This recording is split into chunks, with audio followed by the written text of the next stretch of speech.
580 Sports Talk coming to you on a Thursday here in the capital city of Kansas. Thank you so much for stopping by as we'll talk plenty of Chiefs Broncos. We'll also get to one of our favorite segments of the week. Paul Myerberg comes on by to stop and talk all things Big 12 football. Is he on board with the Cats? What does he think about KU's chances against the good old Sooner Schooner? We'll get to that coming up in the, about here about 30 minutes, to be honest with you. We're going to talk something that's crazy.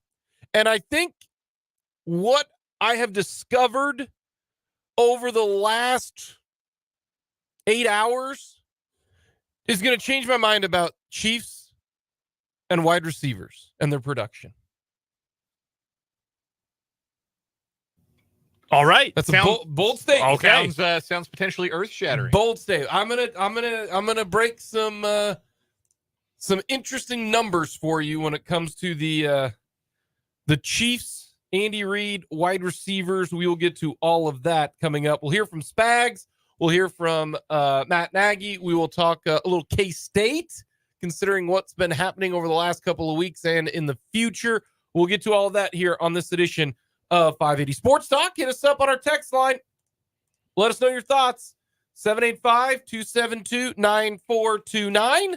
Also, give us a shout on our YouTube stream. Very easy to get to. You go to youtube.com, type in 580 Sports Talk, hit the subscribe button, or go there, click on, you go to our website too, 580wmaw.com. It's right smack dab right there on the middle of the page. Easy to interact with us as we gear up for it. It already is Thursday. It does not feel like a Thursday. It does not. It feels honestly like a Tuesday or even a Monday. Not going to lie to you. Does not feel like a Thursday at all. Like tomorrow's Friday, lies. No, I don't even know if that's true.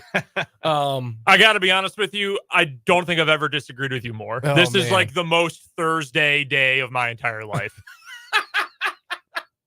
Your entire life? My entire life. Wow. Yeah. Bold just statement. narrowly beating the second Thursday of May 2014. Narrowly. What were you doing in 2014? I was second Thursday of May in 2014. I was just about to leave college and go home after my freshman year. So I was 19 years old. So really, you don't know what you were doing because you couldn't tell me what you were doing exactly on that Thursday. Well, yeah, that was the joke. Okay. Yes, let me spell out the joke for you word by word. I was trying to get, some specific details. I was. Well, it doesn't feel like a Thursday, but the Chiefs gearing up. We'll get the injury reports as well. Harrison Butker dealing with an illness yesterday. Is he back today? We'll wait and see. If not, hey, I'm all right. Justin Reid, we'll just go for 2 every time coming up. There you go. There we go. Run the old swinging gate. Heck yeah. Old lonesome polecat, baby. That's what we really need to do.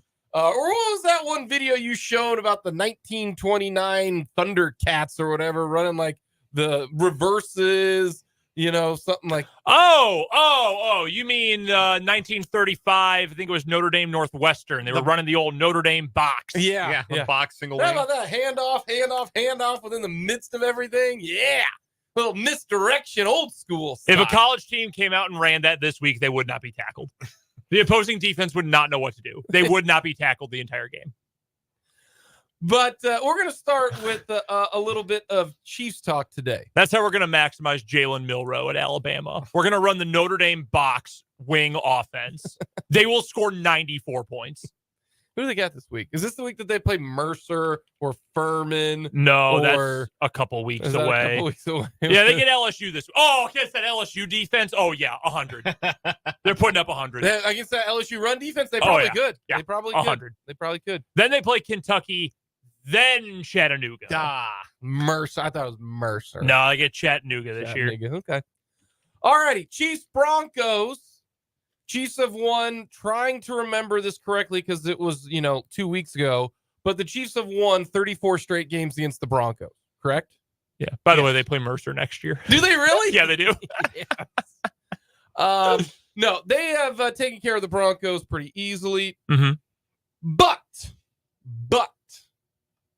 it's on the road in Denver. bad weather, crappy team. Is this at all a little bit of a letdown game for the Kansas City Chiefs? Because they've been playing well on both sides of the ball for how many weeks in a row here? I mean, the defense. All of them but one. The defense. Now, the offense hasn't been, superb. They just, ran it up and down Denver 2 weeks ago. Mm-hmm. Prior to that, the offense wasn't electric in terms of what we're used to. Sure. But because of this, the game against the Dolphins is where next week? Germany. In Germany. In Frankfurt. Yeah. So what you're asking is this a look-ahead spot? Yeah, this is a letdown game for the Chiefs ahead of a game that's going to have significantly, might be an exaggeration, but it will have more importance to playoff seeding than this Bronco game is likely to. Whereas for the Broncos, who are now scalding hot, red hot Broncos, coming off a 2-point win over the Packers at home, a game that they tried very, very hard to lose. Correct. Yes. A game where they were up 16-3 and tricked that lead off, and they were fortunate in the end to win that game 19-17. Red hot Broncos trying to turn things around. Crusty old veteran coach Sean Payton got the defense clicking. 36 points allowed last 2 weeks. Running game going. Opens up the play action for old Russell Wilson.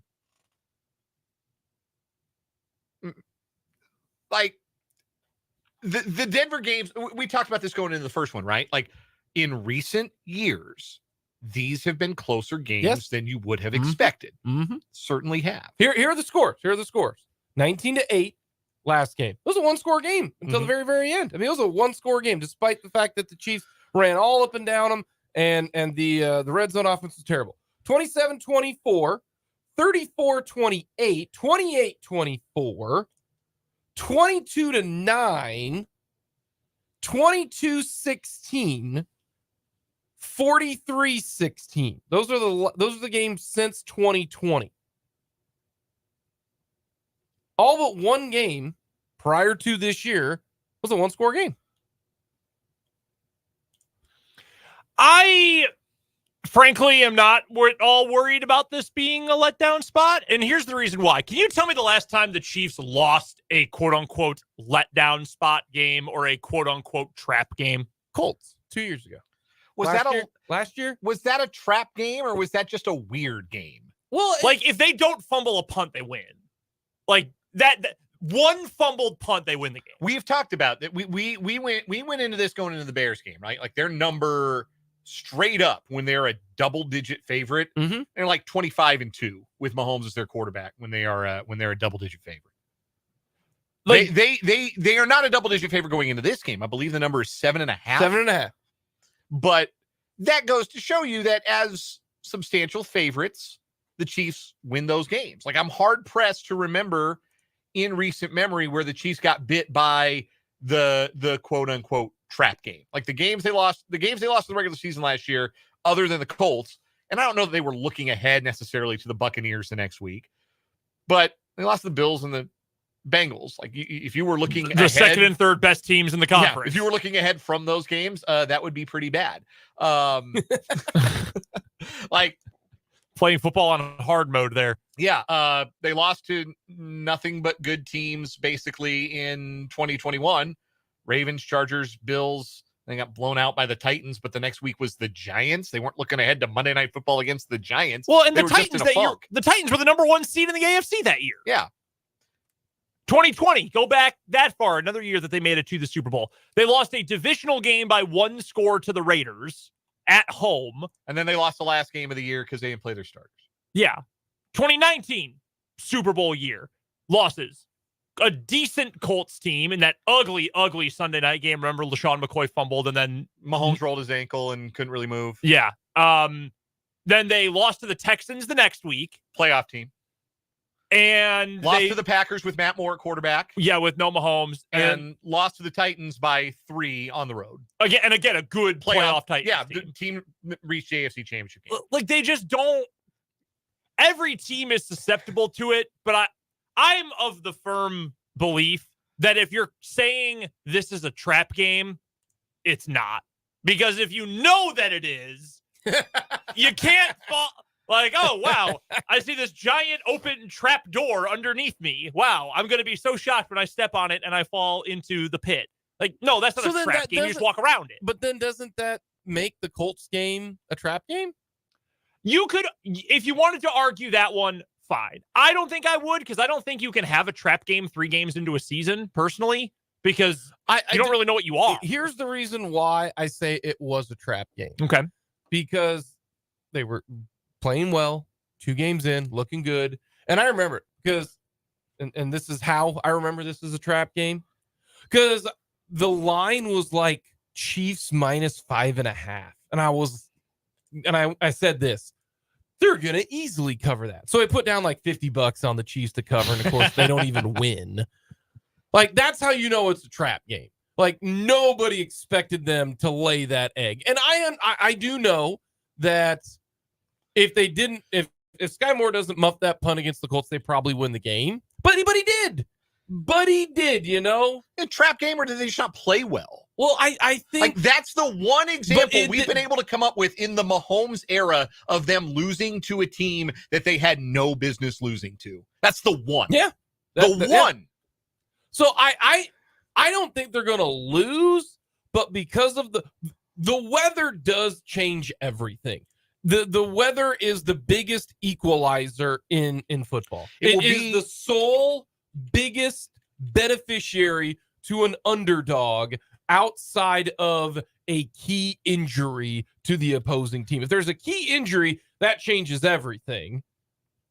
But if there, and in some cases, you know, like the Browns, when PJ Walker comes in and, you know, screws up my 49ers, you know, wager, that didn't factor. But most of the time, an injury does play a big part in it. So far there's no injuries, but the weather, it could be rainy, cold, slog, which then results potential turnovers. It just changes how you operate things. So that might be one of the more interesting variables. It is the first cold weather game for both teams. I think that maybe bears mentioning that neither team has played in the expected conditions for Sunday. Last I am hearing is that most of the snowfall in the Denver area, they are expecting snow, and they're thinking they could get up to 6 inches, but it's all going to be Saturday night into Sunday morning. So it's going to be cold, and they're going to have to maybe shovel some snow off the field.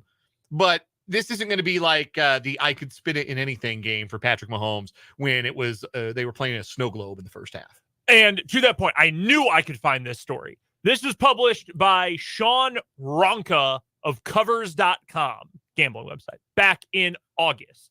And he did an analysis of NFL games played in bad weather. Amount of rain and amount of snow, rain in general, snow in general. In games that feature light snow, which I think is fair to say for this game, like it might not even be falling during the game. Yeah. Passing production on average drops by a whopping 2%. Woo! 2%. Heavy snow, it can drop a whole lot more than that. It can drop by as much as 25%. Oh my God. So are you serious? So we're thinking of that famous Bills-Eagles game where LaShawn McCoy in the snow. Like they were playing ankle deep snow, like in somebody's backyard. But, I think there was football weather. It is football weather. It was. Oh yeah. Oh my God. The forward pass was also a mistake, but that's a discussion for another day. Both of you right now. So, like in a game like that, yeah, I would agree that that's going to be a bigger issue. But there is some information that points to this probably isn't going to affect Patrick Mahomes. I mean, you might end up with a guy, you know, someone slips on a route because there's not very good footing, or they get slowed down a little bit trying to pick up yards after the catch. But in terms of actual accuracy, depth of target when passing, ability to move the ball to all 3 levels of the defense, it actually barely changes with the kind of snow that's forecasted for Denver. I'll say this from the text line from the 316. The other team has to play in the snow too, so I don't see how that's a real advantage for either team. That is a good point, because you got Russell Wilson and that terrible offense. They got to do it too. How often do we think that, you know, surefire hands Jerry Jeudy is is going to be able to catch a pass if it's, got a smidge of moisture on his hands. So I do understand that. And I think it's mostly matchup dependent. I think it's just if it's wet and if it's cold, turnovers, that I would actually be more interested in not production, but turnovers. How many more turnovers occur when it's raining, when it's snowing? That to me, that's the biggest game changer of any game. Not injuries, not weather, it's turnovers. If the Chiefs turn it over, they've turned it over this year. I mean, Mahomes has thrown more interceptions than we thought he would. I think he's thrown 6 already this year. Couple of those got hit while he threw one of those, the last week on an arm punt, 50-yard arm punt, and fumbling. They haven't done they've done an okay job not fumbling this year, but that I wonder if it's more an emphasis when it comes to the weather, because the turnovers, Chiefs have 2 of them and the Broncos don't. That gives the Broncos that's one of the only ways that the Broncos can win, to be honest with you. Well, they turned it over 3 times against the Chiefs 2 weeks ago. I think for me, if the Chiefs were playing a team that was better at running the ball, I would be more worried about that. And the texter who brought that up, I think relative to who you're playing, that like if the Chiefs are playing like Baltimore, a team that runs the ball really well, and Baltimore's good, so it's not a perfect comparison, but I would be more concerned because they're not going to. Here's Atlanta. There's the team for you. Desmond Ridder would have to throw the ball less if there's bad weather. They're good at running the ball. They run a lot of really cool stuff running the ball. That would be a bigger worry for me because I think then the weather would bring the Chiefs down to that level. I think for this matchup, our texter is right that Denver's not exactly dominant at running the ball. They're 19th in expected points added and right in the middle of the league in success rate. Like they're very mediocre to bad at running the ball down to down. They want to throw it. They want to put it in the air. So anything that the Chiefs are facing that, slows them down because of the weather will do the same thing to Denver. And what the Chiefs end up doing to teams, taking leads, being ahead, because they're typically the superior team in the game and they take a lead, they make you one-dimensional. They make you have to throw it. They make you have to put it in the air. If Denver wants to come and try and establish a run, and that wouldn't surprise me if that's their game plan, because the Chiefs defense in expected points added is, I think they're like 21st in the league, or maybe even lower than that when it comes to rush defense. It's the only like metric that doesn't sing the praises of the Chiefs defense through the first 7 games, is that they've had some vulnerabilities at times against the run. And I could see Denver coming out and saying, we're going to hammer away with Javonte Williams. And we're going to get Jaleel McLaughlin on the perimeter. And we're going to try and grind out 4 yards of carry and play some service academy football, go on an 8-minute drive to start this game and punch it in for 7. Like I could see them trying to do that. But the Chiefs have a way of making those game plans disappear in a puff of smoke when you look at a halftime and you're down 14-3. Or you're down 14-7. And now you got to play catch up. And now you can't really run the ball because teams will abandon the run in a heartbeat if they're behind in the second half. And then you've turned this offense very one-dimensional, and you just tee off on Russell Wilson. By the way, the Chiefs are actually 30th in rush expected points added, EPA. But success rate, which is how many yards are you gaining on 3rd and 1 versus 1st and 10? Like a 3-yard run on 3rd and 1 is different than a 3-yard run on 1st and 10. That's essentially what that's measuring. They're right in the middle of the league. They're 19th, so a little below average, but they're much better there. So it's not even like they're bad at it. There's just certain situations where they've given up some big chunk runs. Yeah, the big play on the ground is mostly the concern in that regard for the Chiefs. Coming up, Steve Spagnuolo had 2 things to say about the 2 free agents. What could be their future? We'll get to that next.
If you are general manager Brett Veach, you basically went 3 for 3 in free agent signings so far.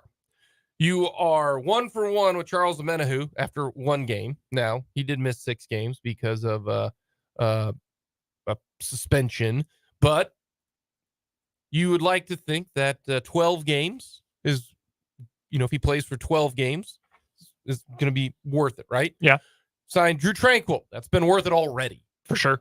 You signed Mike Edwards. It's been pretty positive thus far. So those 3 guys have been a huge you betcha. According to Spagnuolo, he said there's no drop-off with Drew Tranquill. What about Mike Edwards? He says he sees the game really well. Some guys see the game through a straw if you don't give them certain things, but Mike sees the whole thing. If you're the Chiefs, do you think these guys might be not just 1-year mercenaries? Tranquill's 28. Edwards is 27. Now, they're going to go to free agency because that's what you do, because the main goal if you are these guys is get as much money as you possibly can because the NFL's not there forever, okay?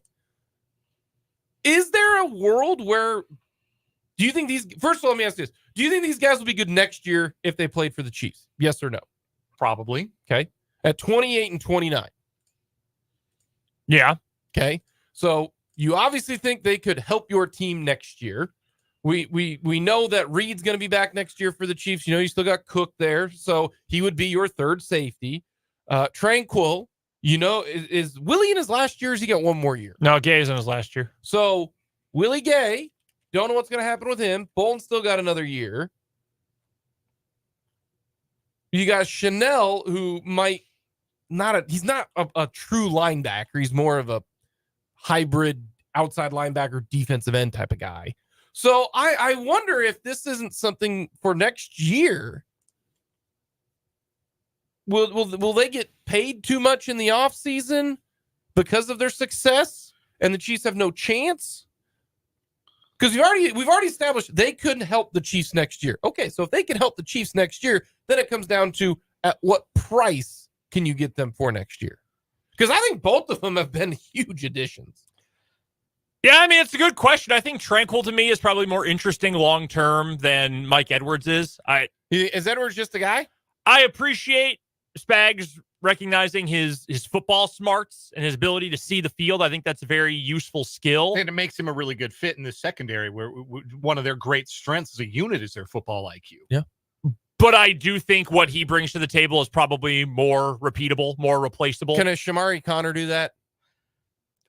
Might be able to, or someone else they draft, or another free agent. Shamari Connor, we've kind of penciled in as a L'Jarius Sneed replacement. Yeah. They don't bring Sneed back. But the other thing, too, is that, and this happens invariably, guys who leave great teams get overvalued in free agency, and somebody out there with a boatload of cap room is going to offer them money that they can't refuse. It happens all the time. It happens to championship teams or championship level teams all the time. They lose guys who go and they make mega bucks, like Mike McGlinchey's on a 5-year, $75 million contract that the 49ers, I'm sure, heard about that and said, all the best, Mike. We'll find somebody else. Sweet. That's going to help our compensatory selection. Right. Yeah, the Chiefs don't keep the closer you get to 30, the less useful you are to the Chiefs. And I agree with you on Edwards. I agree with you on Edwards. Tranquill's more interesting, but I agree. He is 28, but I think he's played well enough that he's going to end up getting paid and he'll end up going somewhere else. I mean, I was surprised he didn't get paid already, honestly. Yes, I that's why I said when they signed Drew Tranquill, I was bummed that they didn't get him for 2 years. When Justin Watson signed a 2-year deal, you're like, why are they signing Watson to a 2-year deal? When they signed Tranquill, I was hoping it was a 2-year deal. So that way you could get him dirt cheap next year. Yeah, no, I get that. And it's worked out really well. You certainly wish you had that at this point. I don't know. I think that's a position that is going to be really interesting for the Chiefs next year. Especially if they don't bring back Willie Gay. Yeah. Yeah, because you do have a lot of versatility with that group.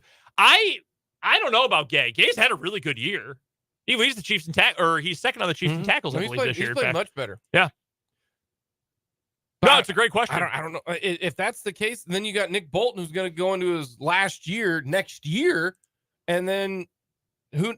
That's one thing that these two guys have helped out, and that's what you have to do in free agency. If you are the Chiefs, you got to find guys who can help give you something to supplement your stars, and that is what Tranquil and that is what Edwards did this offseason. That's great find by Brett Veach. Really, really good stuff. So that was something that we'll hear from Spags and we'll hear from Matt Nagy coming up in the 4:00 hour.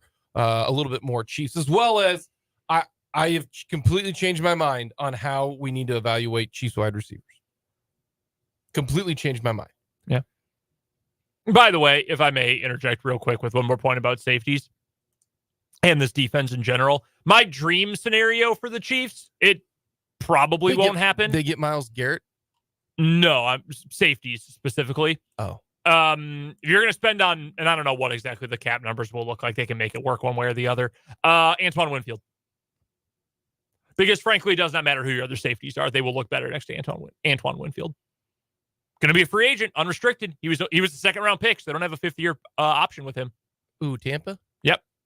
Now, if they don't re-sign him, I think that's a sign that Tampa is planning to go in the tank for a little bit because you don't usually let those players go. But they also could have re-signed him this offseason, and they didn't. So that's my dream scenario. You can let Mike Edwards walk if you get his former teammate. Yeah.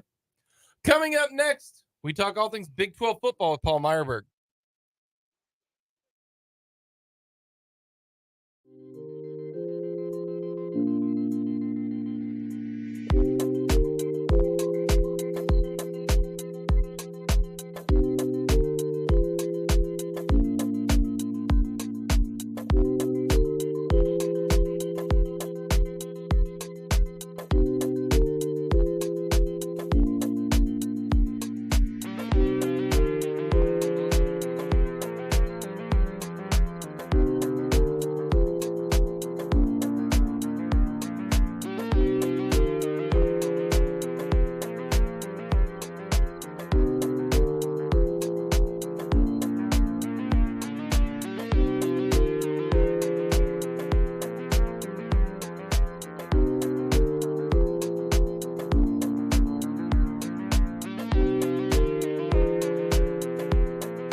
Paul Myerberg joining us on the Fleming Place Wine and Spirits hotline every single Thursday to talk Big 12 football. He is the best at covering the college football world. You should listen to this and mark a pin at 2:30 every single Thursday because you'll become much smarter if you listen to Paul and our show. Paul, how you doing, my friend? Good. I'm feeling much better about things. I'm just feeling positive about how I'm being able to identify these games. Just feeling good, guys. Nice. I like it. Love that. All righty. We'll start with K-State. Did you see a 41-3 pasting of TCU? I didn't, but we said last week that Kansas State's the significantly better team, and this is their chance to start proving that they're the second, third, or maybe the best team in the Big 12 again. So I was not overly surprised, but still, yeah, 41-3, and just an absolute butt kicking. That is impressive, no doubt about it. And look, like they're 5-2, so record counts, and you are what your record says you are. But you can't look at that performance on Saturday and say that's not a top 25 team, because that's very, very, very easy top 25 performance on both sides of the ball. When you look at the K-State defense, is that more so a bigger takeaway, holding TCU to 3 points? I know they had the young kid in at quarterback for TCU, but hey, that young kid put up 40-some points on BYU. Do you think the offense feels like it's going to score points, but the defense holding him to 3 might be a bigger deal? Yeah, I think it is. And look, like Hoover had thrown for 4,000 yards a week before, like you said, and it wasn't like they lucked into a 44-11 win against BYU. They deserved those 44 points, and they earned them. So that, to me, is the takeaway more broadly for K-State, is to shut down TCU 41-3 and really shut them down from the start. Because once it was 21-3 after one, it was, just the clock was ticking until it was over. So yeah, that's a big time performance. And there are still question marks about the Kansas State defense for sure, but this is the kind of performance that makes you think that, in a couple of weeks, if they play at Quinn Ewers left Texas, maybe things might go their way. You mentioned a couple weeks with Texas. They take on Houston this Saturday. And if you are K-State and you're a K-State fan, is this a look-ahead game where Houston put up 24 on Texas? Is Houston maybe playing with a lot more confidence right now because they almost beat Texas? It's on the road. I know Houston's not a great team, but this is one game where K-State might be looking ahead. Yeah, there's definitely a possibility of that. I say that for starters, you're right. Houston has been much friskier these last 2 weeks. Obviously, they won at home against West Virginia, and then last week against Texas. Not a bad performance, but certainly not indicative of what Texas is all about. Houston's a very bad road team. I mean, they've only been on the road twice this season, but you go back the last 2 or even 3 years, their performance on the road always leaves something to be desired. Kansas State 17.5-point favorite. That seems very right to me. Texas and West Virginia obviously could not put Houston away when given the opportunity. I just don't think Kansas State's going to give them a chance. So if they can do to them in the first quarter what they did to TCU, this will be another bloodbath. No doubt about it. We're chatting with Paul Myerberg, who covers all things college football for USA Today. He joins us during the college football season every Thursday at this time for the Big 12 breakdown on the Fleming Place Wine and Spirits hotline. Coming up coming up Saturday, I should say, Paul, in Lawrence, Fox's Big Noon Saturday is going to be on site as Oklahoma, undefeated, 6th ranked in the country. They come to town to take on the Kansas Jayhawks. Let's start with KU here. And I know we've talked about Jason Bean a bunch. Sounds like he is going to play instead of Jalen Daniels again this week. Bluntly put, do you think KU, as currently constructed, can beat Oklahoma with Bean at quarterback? Yeah, I do. And I think there's one point that we made last week that I think is important. And that is the fact that going into, last week, 2 weeks ago, almost, going into that game, their last start for Kansas, I think having Bean be the starter all week obviously played a huge role. And I think that really showed in his command with the way the guys responded to him. So I think he spent 2 weeks right now in the number one role at practice. And I just think he's ready to go in this game. And I think Kansas, if you look at the way Oklahoma has played, even against Texas, they had 18, 20 minutes of game time where they were not playing themselves. Against Central Florida last week, they did not look very good. I mean, you've had moments against SMU, against Cincinnati, where Oklahoma has looked beatable. So KU's hosting them. They're about a touchdown underdog. There's no doubt in my mind that they can win this game. And if you don't think that he can, that you haven't been watching KU. So you got to avoid turnovers, and Bean's got to deliver like he did a couple of weeks ago. If they do that, they can absolutely win this game, because I do think Oklahoma is gettable. They're not a juggernaut. They're a really good team, really well coached. They're very aggressive and very fast, but they're not a juggernaut. So I think KU's got to out of this thing. They got to play an A- game, but they can do it. Can KU take anything from that UCF performance a week ago and try to use that to knock off or stay close with OU this weekend? Yeah, I think so. I mean, look, I think the difference is for UCF, so when you have Plumlee at quarterback, they're a completely different team. I mean, they're a completely different team. And even though he wasn't 100% last week against Oklahoma, you could tell when he's under center that the offense is just different. what Kansas can do with Bean in terms of replicating what Plumlee can do. They're two different quarterbacks, obviously, and they're not going to be guys that you can rely on in terms of Bean being a heavy ball carrier. But there's some aspect of his flexibility outside of the pocket, his ability to move outside the pocket, throw, that I think is going to be to KU's advantage. So, yeah, I do think that there are certain things you look at when Oklahoma plays a team like SMU or UCF, and you think, as Kansas, we can spread them out, we can negate some of their aggressiveness in their front seven, and maybe get lucky and strike a big downfield. So, yeah, I think you can take some film from that and say, okay, we can find holes here. And I think Kansas should and will be confident on offense that they can do to Oklahoma what UCF did and what a few others have done.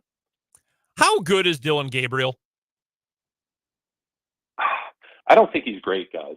But here's the thing: he's a top 5 Heisman guy as of right now. He's probably number 5 on your list. If you've got Penix, McCarthy, Marvin Harrison, Daniels at LSU, you probably then have Gabriel number 5. But the thing is that he is a limited player. So I do wonder if in a situation, even though he did put the team on his back offensively against Texas, when you get down to it, and there's 6 or 7 teams that are fighting to go 12-1, 13-0, is Gabriel VQB who can get that done this season? I think there's some skepticism about him, just like there has been some skepticism about guys like Stetson Bennett in the past. Gabriel's more proven than Bennett was, but I still think that he's a guy that if push came to shove, you would be wary of in a matchup against another great quarterback. So he's very good, guys, but he's not one of the 5 elite quarterbacks in the country. He's just getting the job done. Our guest is Paul Myerberg, who covers college football for USA Today, and he joins us on the Fleming Place Wine and Spirits Hotline today and every Thursday at this time for the Big 12 breakdown here on 580 Sports Talk. Paul is on Twitter at Paul Myerberg. Taking a look at other Big 12 action this Saturday, the big news, of course, in the conference is the injury to Quinn Ewers and what that means for Texas moving forward. Steve Sarkisian earlier today confirmed it will be Malik Murphy at quarterback when Texas takes on BYU on Saturday. How much does the Ewers injury diminish Texas, or are they good enough everywhere else to keep on churning with the untested Malik Murphy under center? Or is Murphy going to be good enough right off rip that it won't matter? Yeah, I think it's the latter. I think against a team like BYU, Murphy's going to show this athletic skill set that no one's had a chance to see yet off the practice field. But what I think is impressive about him, or at least what I've heard, is that he's a much better passer maybe than he's gotten credit for. So I do think that the offense takes a step back. I mean, Ewers was in command. He was in control. He was playing very well.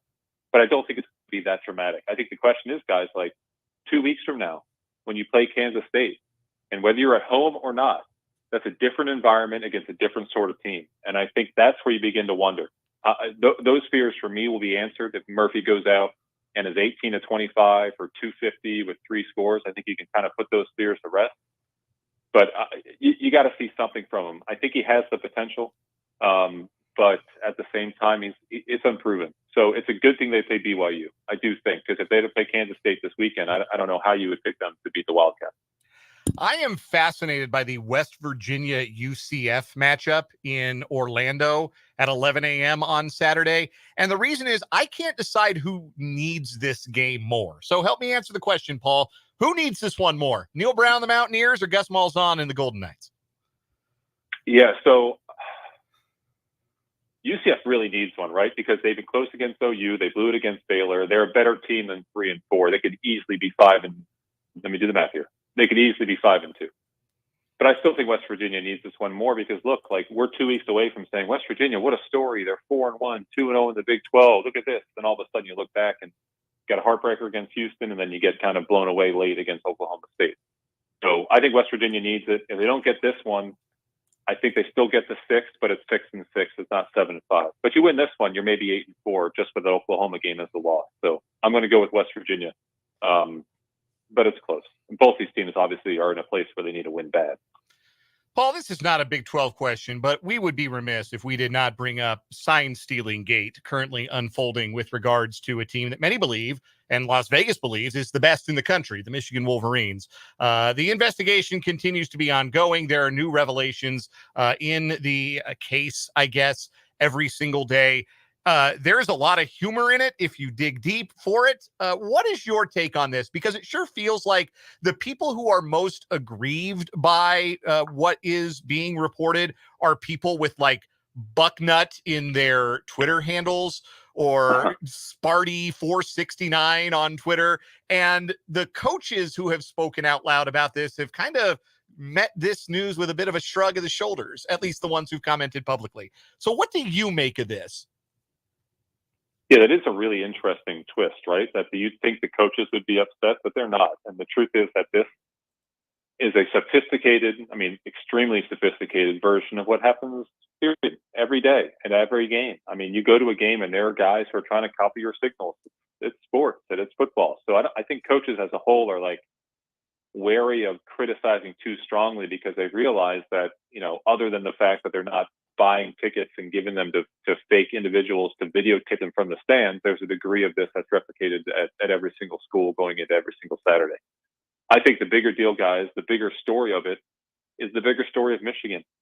And you're looking at like this culmination of small-ish things that alone would not paint a picture of a program out of control that has no oversight. But when you combine them all together, even going back just recently for the fact that he had to sit out, Harbaugh sat out 3 games for rule violations. These are looking like 1,000 small cuts that are painting the picture of a program that has not learned how to control itself or is so win at all costs that they're violating rules that maybe shouldn't exist, but they exist anyway. So I come down on it that this is a big deal for Michigan. It's not a big deal for college football because, as you guys probably know, like 2 or 3 years ago, they tried to get rid of this rule anyway, and they just couldn't get a vote. So it's on the table to get rid of this self-scout or this external scout rule anyway. So I have a hard time thinking it's the end of the world. I really do. Paul Myerberg joining us here for our Big 12 breakdown. All right, Paul, you got Oklahoma top undefeated, and then you've got Texas with 1 loss. But I just now looked at Oklahoma State's schedule. I believe Oklahoma State is the only team in the Big 12 that gets all 4 newcomers. And in fact, they get all 4 newcomers here in 4 of their last 5 games. They play Cincinnati, Oklahoma, UCF, Houston, BYU. Right now, BYU, Houston, UCF, and Cincinnati are not, well, as I say that, BYU at home is different, okay? They took care of Texas Tech, so BYU at home. But this is interesting here. If they can somehow beat Oklahoma, are we talking about an Oklahoma State team that has just 1 loss in Big 12 play making the Big 12 title game? Because they're favored by 10 over Cincinnati. They'll be favored against UCF, Houston, and BYU. Like the schedule gods sure shining down on the Pokes right now. Yeah, they definitely did. Also, when they sent Ollie Gordon to Stillwater, was another football guy smiling on Oklahoma State. I look like it's ridiculous because I was shoveling dirt on this program like 4 weeks ago. But yeah, it's not ridiculous that they're going to go 9-3 and 7-2 in the Big 12. And the team guys that get squeezed there is Kansas State. Yep. You know what I mean? Because Kansas State's already lost the tiebreaker. So Kansas State's like rooting hard, not just for Oklahoma, but they need a second loss. So it's totally reasonable to think that Oklahoma State goes 9-3, 7-2 in conference play and either finishes second outright or in a tie for second in the Big 12 standings, depending on Texas. So they've come a long way in a short amount of time. And look, like you said, they're going to close hard. They're going to go 4-1 very likely down the stretch with a loss to Oklahoma. So if they're 9-3 in early December, whether or not they're in the Big 12 championship game or not, you got to look at this as one of the best coaching jobs that Mike Gundy has done. He's done quite a few good ones. Is Ollie Gordon right now the best player in the Big 12 that nobody knows about? Maybe even the best player in the country that nobody knows about? Yeah, I think the country. I honestly think the country. Like, he's a guy that I don't really believe that anyone is talking about. But you look at the last 4 weeks, like he went from basically against South Alabama, not even showing up. Barely even saw the field that game to being one of the top runners in the country right now. So 4 weeks in a row, top in crossing the century mark, historic day against West Virginia. He's clearly an all-conference guy, but if he keeps this up and they go 9-3, he ends up with 1,500 yards. I think you'll see some All-America chatter for him. So that's incredible, guys, considering where he was 2 months ago to now. Paul, we've got to get to real quick our dumpster juice pick of the week, worst game of the college football slate this weekend. We had a tough one last week. Hawaii surprisingly got their asses kicked by New Mexico. That was unfortunate for the Bows. So we'll try to bounce back this week. An early kick for once for one of these at West Point. Massachusetts, UMass, 1-7. They won week 1 and have not won since. They are taking on a really bad Army team. Oh God, guys! Like when I see this, like here's the thing: like either I get this right or I get it real wrong. Like I get like Akron loses by 60. No, but look, let's get serious, okay? So Army hasn't scored a point since I think almost in September. It's been quite a while for the Black Knights. But I cannot pick Massachusetts to win a football game. I just will not and cannot and won't. So I'm going with Army, and I'm looking up the spread right now. I think Army should be 13 or 14-point favorites. They're 9.5. Yeah, I'm taking Army in this one. Look, they don't run the same offense anymore. It's really, really, really weird and ugly to watch, but they're still better than UMass. UMass is pathetic.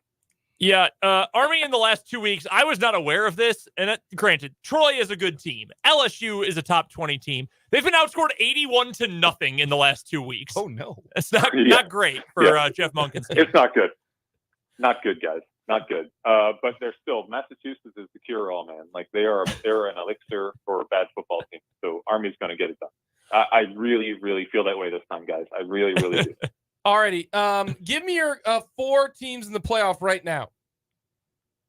4 teams right now. If we're talking today, what's going to happen in the playoff today? Actually, let me say what you think it will be, because Ohio State and Michigan are both going to be in there, and they may or may not, depending upon who wins that game. So let's say, what do you think it will be? Oh, I'm going to put them both in. I'm going to say Michigan. I'm going to say Alabama. I'm going to say Texas. And I'm going to say Ohio State number 4 at 11-1. Let's just throw it out there. I think Ohio State's really damn good, like really good. Their defense is really, really electric and really, really good. If they lose to Michigan by like a point, 2 points, 3 points, I think they're going to get it at 11-1. So let's be different.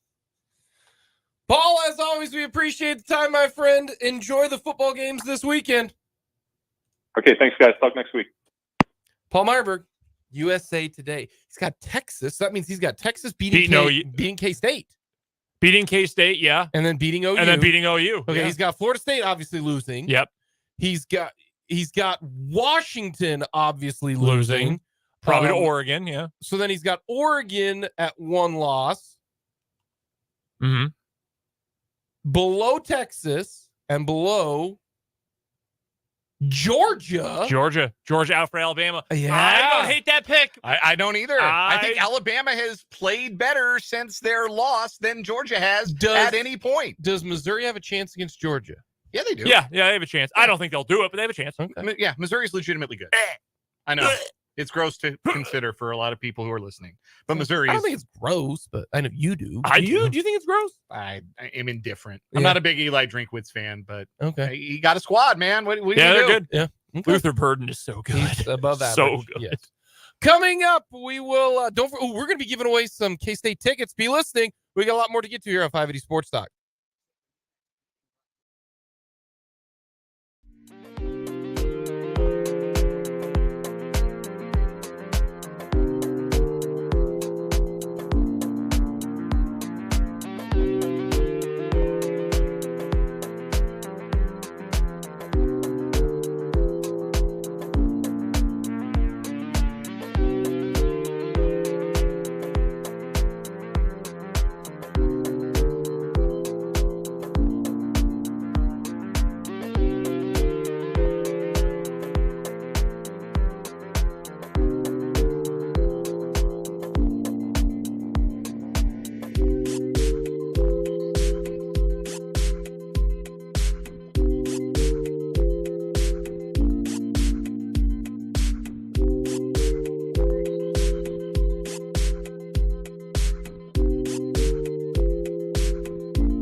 580 Sports Talk, hour number 2 on this Thursday.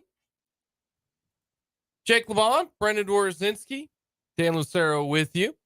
Thanks for stopping by. We've got plenty to get to in this 3 o'clock hour. We are going to talk with Rick Peterson for our Lewis Toyota High School Whip Around. Got a little either or over under here. And then we'll get to Mitch Holthus coming up in the 5 o'clock hour.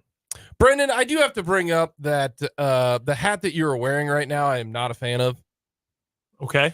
Brendan is wearing a Wisconsin hat. Mm-hmm. And I've always disliked the University of Wisconsin. Okay. Since about 2010. This has everything to do with Washburn's logo, right? Correct. Yeah, that's what I thought. Correct. Our logo's white. It was white. Your logo is red. Just because our W's look similar doesn't mean that you get to own it. That's dumb. I can't stand that. So I hate your hat with a passion. Take it up with the United States Trademark Office. No. The trademark office had nothing to do with this. Yeah, it does. No, it doesn't. If Wisconsin could have just said, yeah, you're just a little small. No, they cannot. No, legally they cannot. No, they could. No, they legally cannot. Why not? Because then they're not protecting their trademark. And if you don't protect your trademark, you cannot, you lose it. And then anyone could use it for anything. So then explain to me how all these high schools can have the same logos as so many other colleges. Because they pay for them. Like any high school that uses, okay, I'll give you an example. There's a high school in Iowa that uses the Power Cat. What school is it? K-State's recruiting a kid from there, I think. They use the Power Cat. They pay, and most colleges require it to only be $1. Like K-State probably gets paid $1 or $10 or something per year from this Iowa high school to use the Power Cat. Okay. That's it. Okay. Because they legally have to protect their trademark. That's perfectly fine. So charge Washburn $1. Yeah, they That's should. my point. That's why I don't like Wisconsin. Okay, well, okay. Screw them. I don't know their, what and their W. I couldn't tell you what the situation was with them. Hate it. I'm sure that. Why are you worried about our Division II W that's not even the same color? Well, yeah, I don't Annoying. Lots of places use they use Pistol Pete. A lot of high schools use that, and they pay Oklahoma State or. Yeah, I think it's Oklahoma State. They own it over Wyoming. If it was another Division I institution, yes, I have no problem with that. This is a Division II institution that even my entire family, while I was playing, was like, what's your school's name? So yeah, sorry. Every time I see that W, I get upset. I understand. So I'm just telling you. You're triggering me right now, Brandon. Okay. I'm just letting you know. I am just telling you that this W is registered with the United States Trademark Office. That W can kick rocks is what that is. So can Wisconsin. Maybe Washburn shouldn't have stolen it.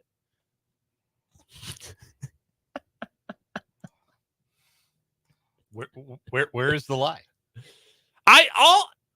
I didn't come up with it. You're defending Wisconsin. I didn't even go there. You're just defending Wisconsin. I didn't know. My best friend went there. That's it. That's the only connection. I've been to Madison twice. Fun town, by the way. First time I ever rode a mechanical bull was in Madison. It did not go very well. That's why I hope Wisconsin loses a lot. So there you go.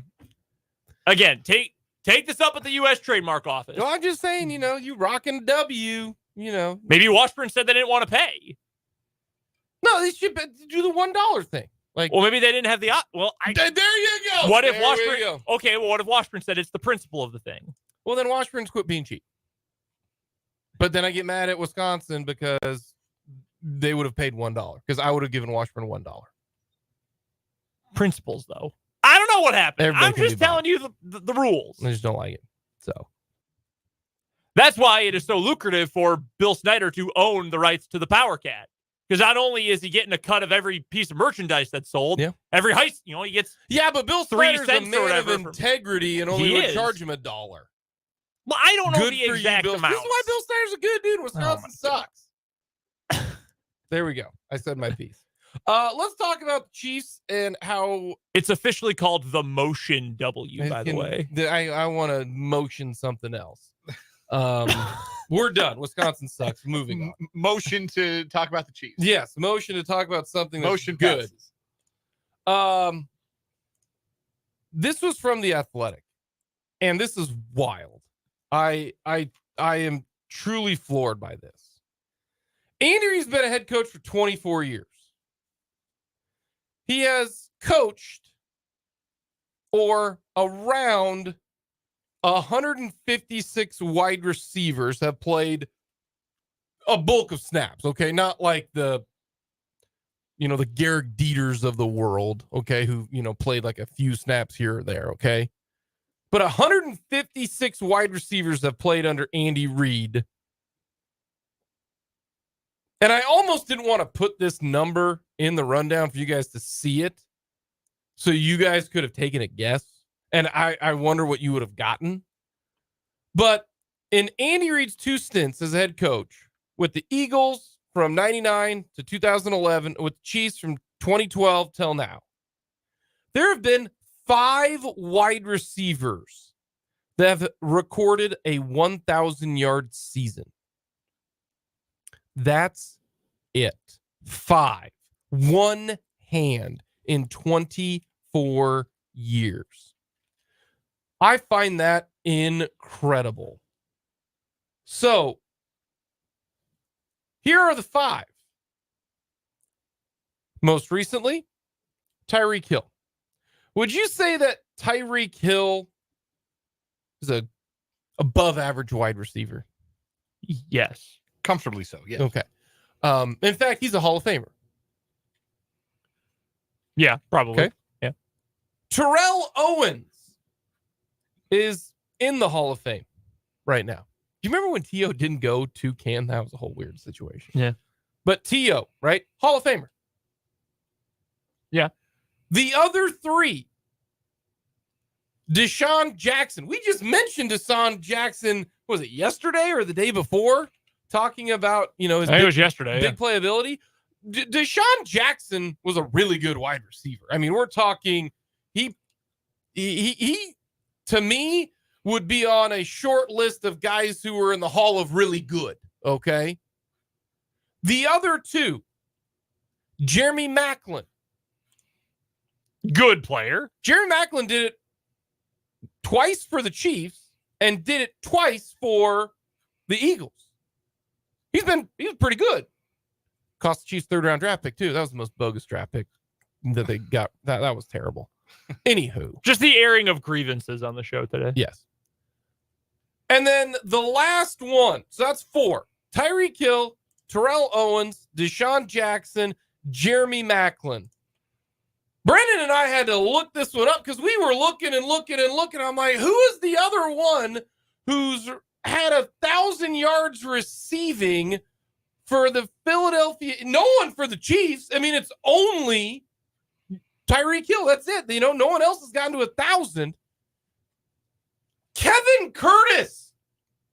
Kevin Curtis had 1,100 receiving yards in 2007. I could have sat here for the rest of the show and not come up with the name Kevin Curtis. Kevin Curtis had 1,100. Remember him now, but Now, granted, mind you, that was the year that the Eagles went 8-8 and finished last in the division under Andy Reid. But that's it, folks.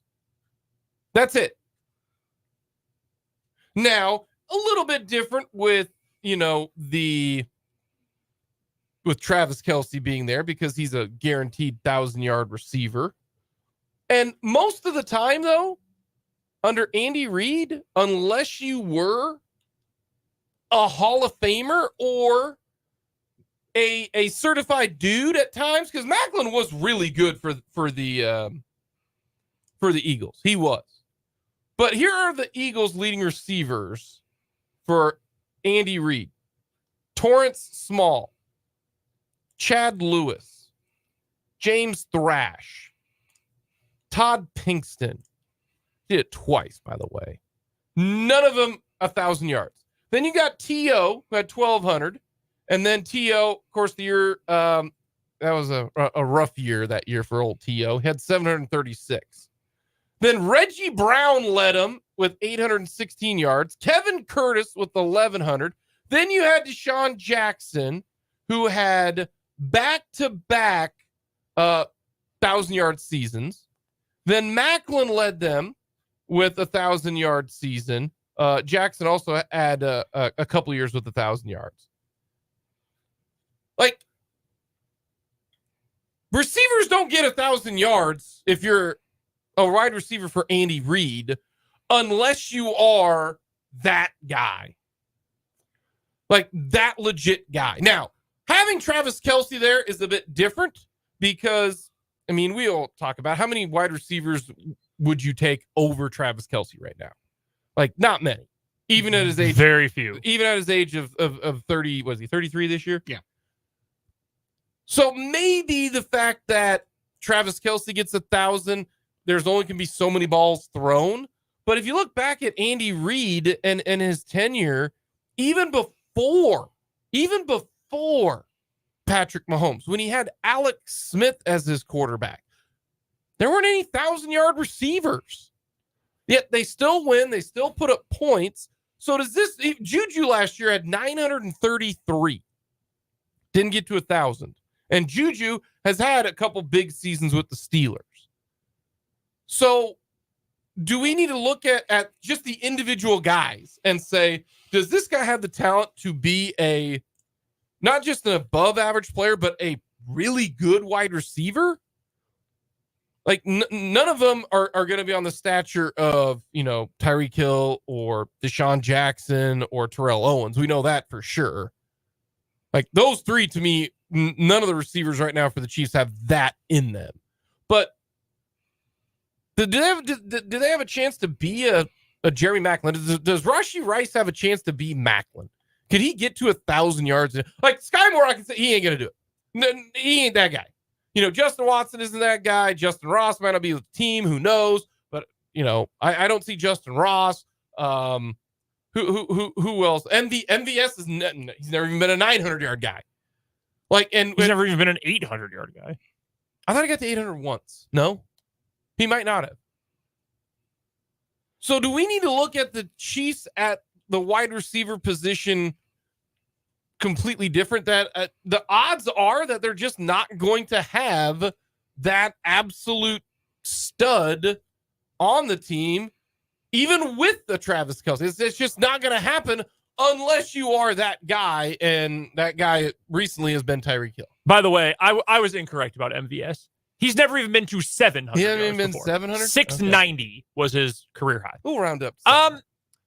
So my question would be, and I know I'm answering a question with a question here. How badly do you need that guy? No, I think I don't think you do, but I think it's when we talked this year, right? At the beginning of this year, we said, if so-and-so could get to 800 yards, that's a great year, right? That's a great year. And that makes me even say even more so. It's a tremendous year if you're Andy Reid. Like, I just think, because I agree with you. You don't, because what does Andy Reid's offense do? It's so multiple. He always has a running back that seems to play well. At first, it was Kareem Hunt for a couple of years. And then it was low-key Damian Williams had a really good year the year that they won the Super Bowl. And then you throw in, Isaiah Pacheco is having that type of year this year. He's always had, whether it be LaShawn McCoy or who's the other guy before McCoy? Brian Westbrook. Westbrook. Like, he was stud. You always have a good, white running back. Tight ends for the Chiefs, you've got Travis. Like, it's just not going to be in the cards because they spread the ball around so much. Well, here's an interesting point, and this discussion and some research I've been doing here the last couple of minutes has actually made me just think that as a whole, this discussion has just told me we underrate how good great wide receivers are. I've got the numbers from this year back through the year 2000. I took my favorite team, took the Green Bay Packers. How many 1,000-yard receivers? How many different 1,000-yard receivers do you think the Packers have had since the year 2000? How many different ones? How many different ones? Well, I bet you they've had at least 10. I'm going to say 3. I'm going to say Adams, Driver, and Jennings. Well, Jordy Nelson. And I forgot Jordy Nelson. I'll say 4. Since 2000? Since the year 2000. So 1 year less than we're counting with Andy Reid's career as a head coach. Yeah, Driver, Nelson, Jennings, Adams would be my guesses. Says 4. I'll say one more because we don't know. I'll say 5. 5. You missed the 1,200-yard season of Javon Walker. Oh, yeah. Yeah, the last time the Packers took a first-round wide receiver. Yeah, that's it. And the Packers, in that entire time, you know how many 1,000-yard tight end seasons they have? None that are even freaking close. Yeah, I can see that. So I Wait. Chimura hasn't? He was. Well, he did not play his that prime long. was the 90s. yeah, he liked the lower numbers generally. Yeah, he sure did. So that was on purpose. Okay. yeah, that was I see you. Yeah, thanks. Saw a highlight of it. I can't watch old Packer highlights. We're like, oh, ick. Anyway, do your Googles. So I don't, and I only have the information from two teams here, or one head coach and one other team. But I wonder how uncommon that is, or how many a good group or a good offense historically has. Because frankly, Andy Reid's teams and the Green Bay Packers and not many other teams have been so good offensively passing the ball consistently for the last 25 years. Well, I mean, let's look at the Chiefs since Andy Reid had one in Tyreek Hill. Yeah, let's go look at when did he show up? 2012 or 2013? What was his first year? Andy Reid? Yeah, 2012. All right. So let's go back. No. Well, I'm going to the 2011 Chiefs regardless. That's my starting point. Because that would have been Dwayne Bowe was the one leading their. And Bowe went for 1,000 yards. Yeah. He had 1,000 yards for a little bit, but even before that, I mean, it was Dwayne Bowe and the Pips. It wasn't even the Pips. There wasn't anything else. Denario Alexander had a really good year one year. Okay, here's the 2009 Chiefs. They were not very good. In fact, they were quite bad. Their top receivers that year, Chris Chambers. 31-year-old Chris Chambers, I forgot he played for the Chiefs, had 608 yards. He was their top receiver. Dwayne Bowe had 589. Third was Bobby Wade. I also forgot he was a Chief. I forgot he was a person. 360. I remember he played for the Bears. One of many awful Bears wide receivers in my lifetime. But yeah, other than Tony G, they haven't had a lot of 1,000-yard receivers in a long time either. Which I want, my question is just what do I take away from this? Because I don't know. I feel like this is a really interesting point, but I'm trying to figure out what my takeaway is here. Because of Andy Reid, you think of big numbers. That's big true. Offense. That's true. And the only guys who do that for the Chiefs, that's why I think if you are Chiefs fans, they spread it out so much, even more so than other teams. And unless you are a certified dude, you ain't sniffing it, man. Our expectations are 1,000. Finding the next T. Higgins to be, that Tyreek Hill and Travis Kelce.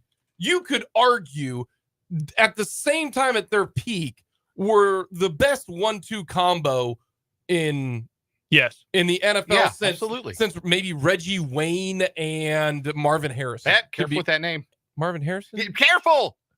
Marvin Harrison might have been involved in a murder, and it's you can't say it because he'll come murder you too.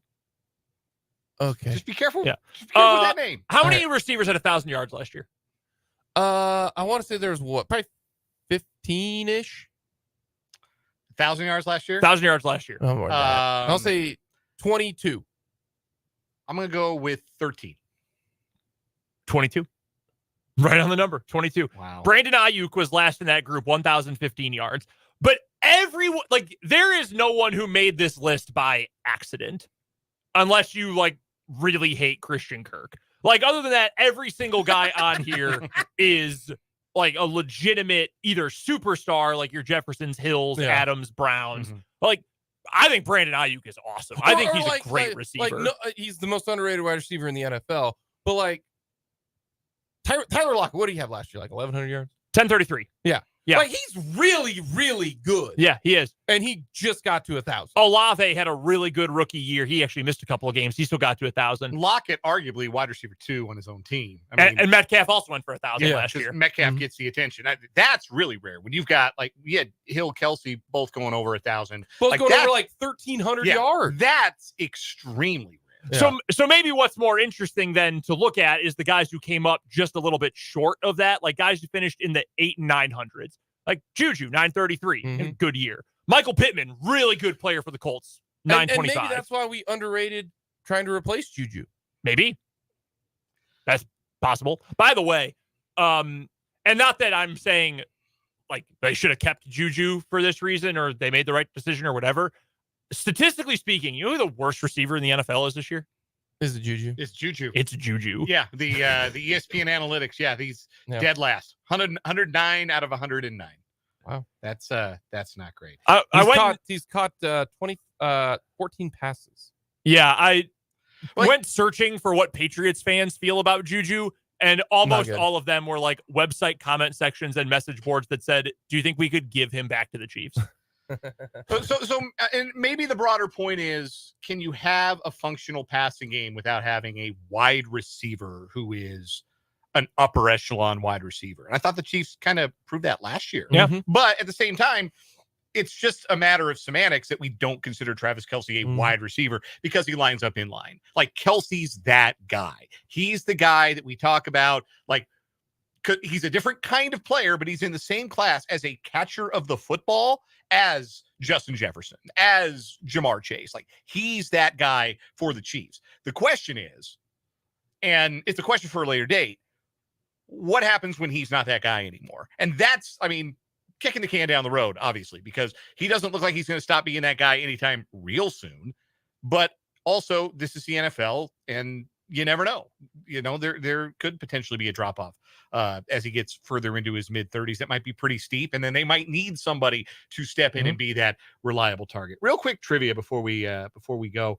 I was looking at the Chiefs' all-time receiving list, like their 1,000-yard receivers. And I clicked on yards per game because that's like a truer metric anymore. And Travis Kelce and Tyreek Hill have accounted for 7 of the top 12 seasons in Chiefs history. I know Alexander's got one of per them. game. I was going to ask, who are the others? Then, Derek Alexander in 2000, had a big year, 1,391. Yeah, big year. Otis Taylor's got to be up there. Otis Taylor is on here twice. Okay. Tony G's got to be up there. No, there's only one more guy who did it twice. And this is a real Chiefs sicko name to come up with because the Chiefs were awful when he played for them. This is not a name I was familiar with until I looked at this list. Give me like 83 and 87. I wouldn't know that there. Gentleman by the name of Carlos Carson. Yeah, no idea. He has the 5th most yards per game in a single season. No one talks about those. It goes Kelce, Taylor, Hill, Kelce, Carlos Carson. Yeah, no idea. In a strike year of 87. He wore Tony G's number. He was the original 88. No idea who that guy is. No idea. Yeah, like never heard. It sounds like a fake name. Honestly, It sounds like something like the Madden draft, like AI would come up with. He played 10 years with the Chiefs. I never heard that name before. Made 2 Pro Bowls. Yeah. Why isn't he on the Ring of Honor? 3,000-yard seasons. Yeah, never heard of him either. Yeah, no. Yeah. He also played for the Eagles, though, for you immaculate grid players. Coming up next, we will get to a little either or over under.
Alrighty, we'll just do this real quick. Brendan, this one's specifically for you. Over under 5.5 players only meetings for your Bulls. They're on pace for 82. They had a players only meeting after the first game. Brendan, I'm not trying to be mean. You said yesterday, like, No, you it hate this sucks. team. It's just miserable. I had to bring that up. Year after year, getting worse. Running it back with the same core. It wasn't really a players only meeting as much as the coach walked into the locker room and they were all yelling at each other. And he's like, hey, you guys want me to sit in on this? And they were like, no, leave. Yeah, it's not good. I'm going to go under. And the reason why is if it's this bad all year, hopefully everyone will be traded by the deadline. Either you ain't having a players only meeting with a bunch of dudes who are just in the G League making peanuts. Typically, you don't break huddles with Cancun on 3 and then have a lot of players only meetings in October. Dude, it sucks. Like it's my God. Who does that after one game?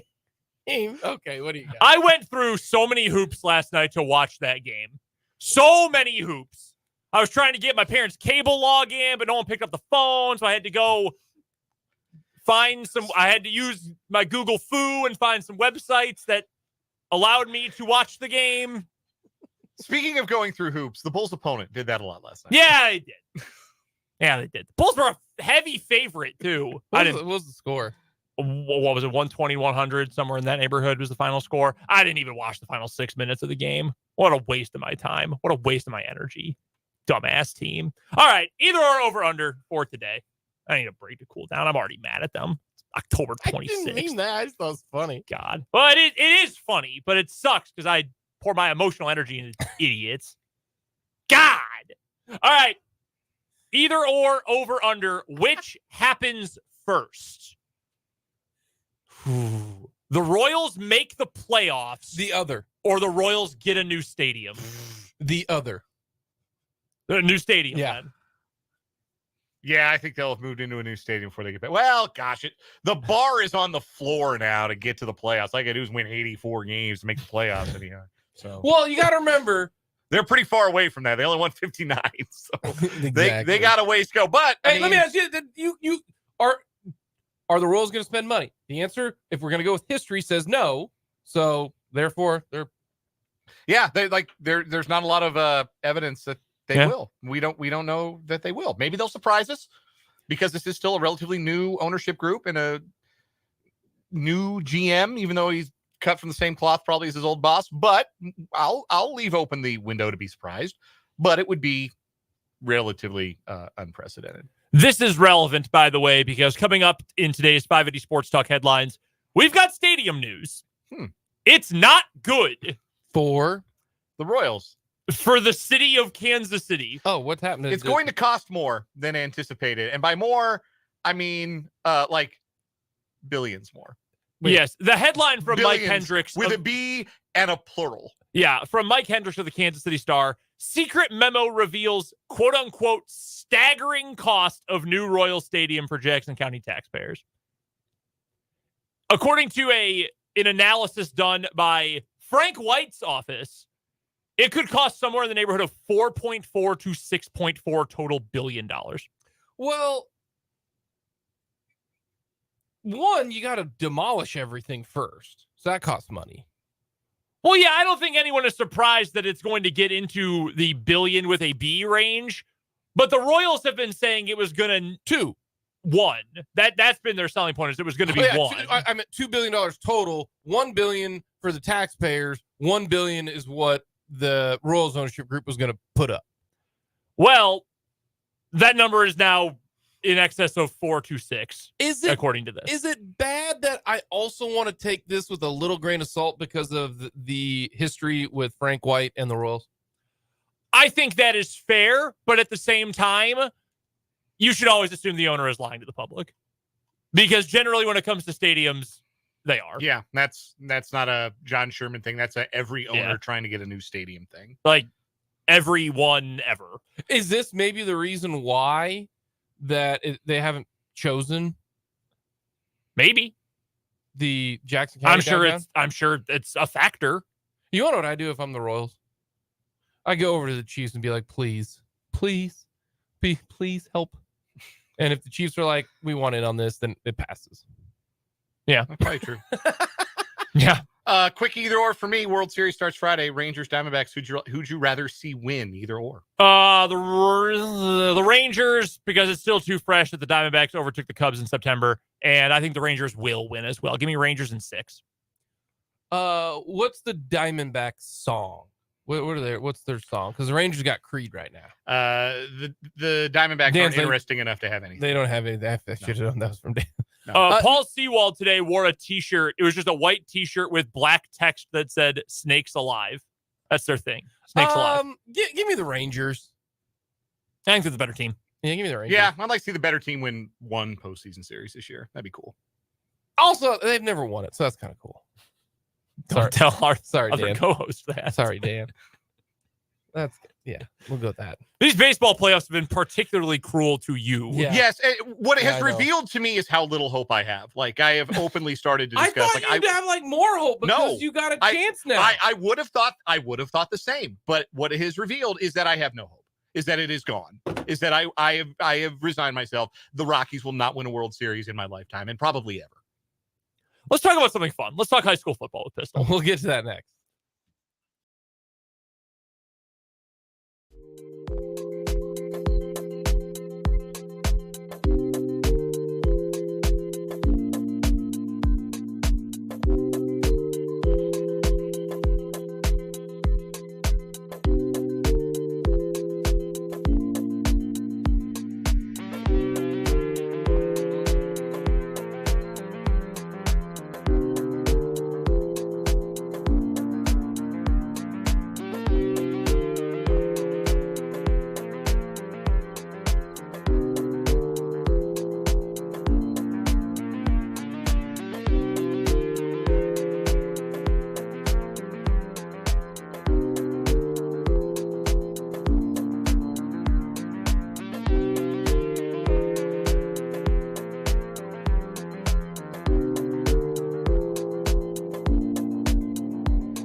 Joining us on the Fleming Place Wine and Spirits hotline is the one and only Rick Peterson, who covers high school sports better than anybody and does so for topsports.news. Head to the website. Again, that's topsports.news for all the best coverage of all of our local city and county teams. You can also find him on Twitter, where his handle is at Peterson_Rick. Pistol, are you ready for playoff football starting in some places tonight, but for most of our teams tomorrow? Yeah, all of our teams tomorrow, right?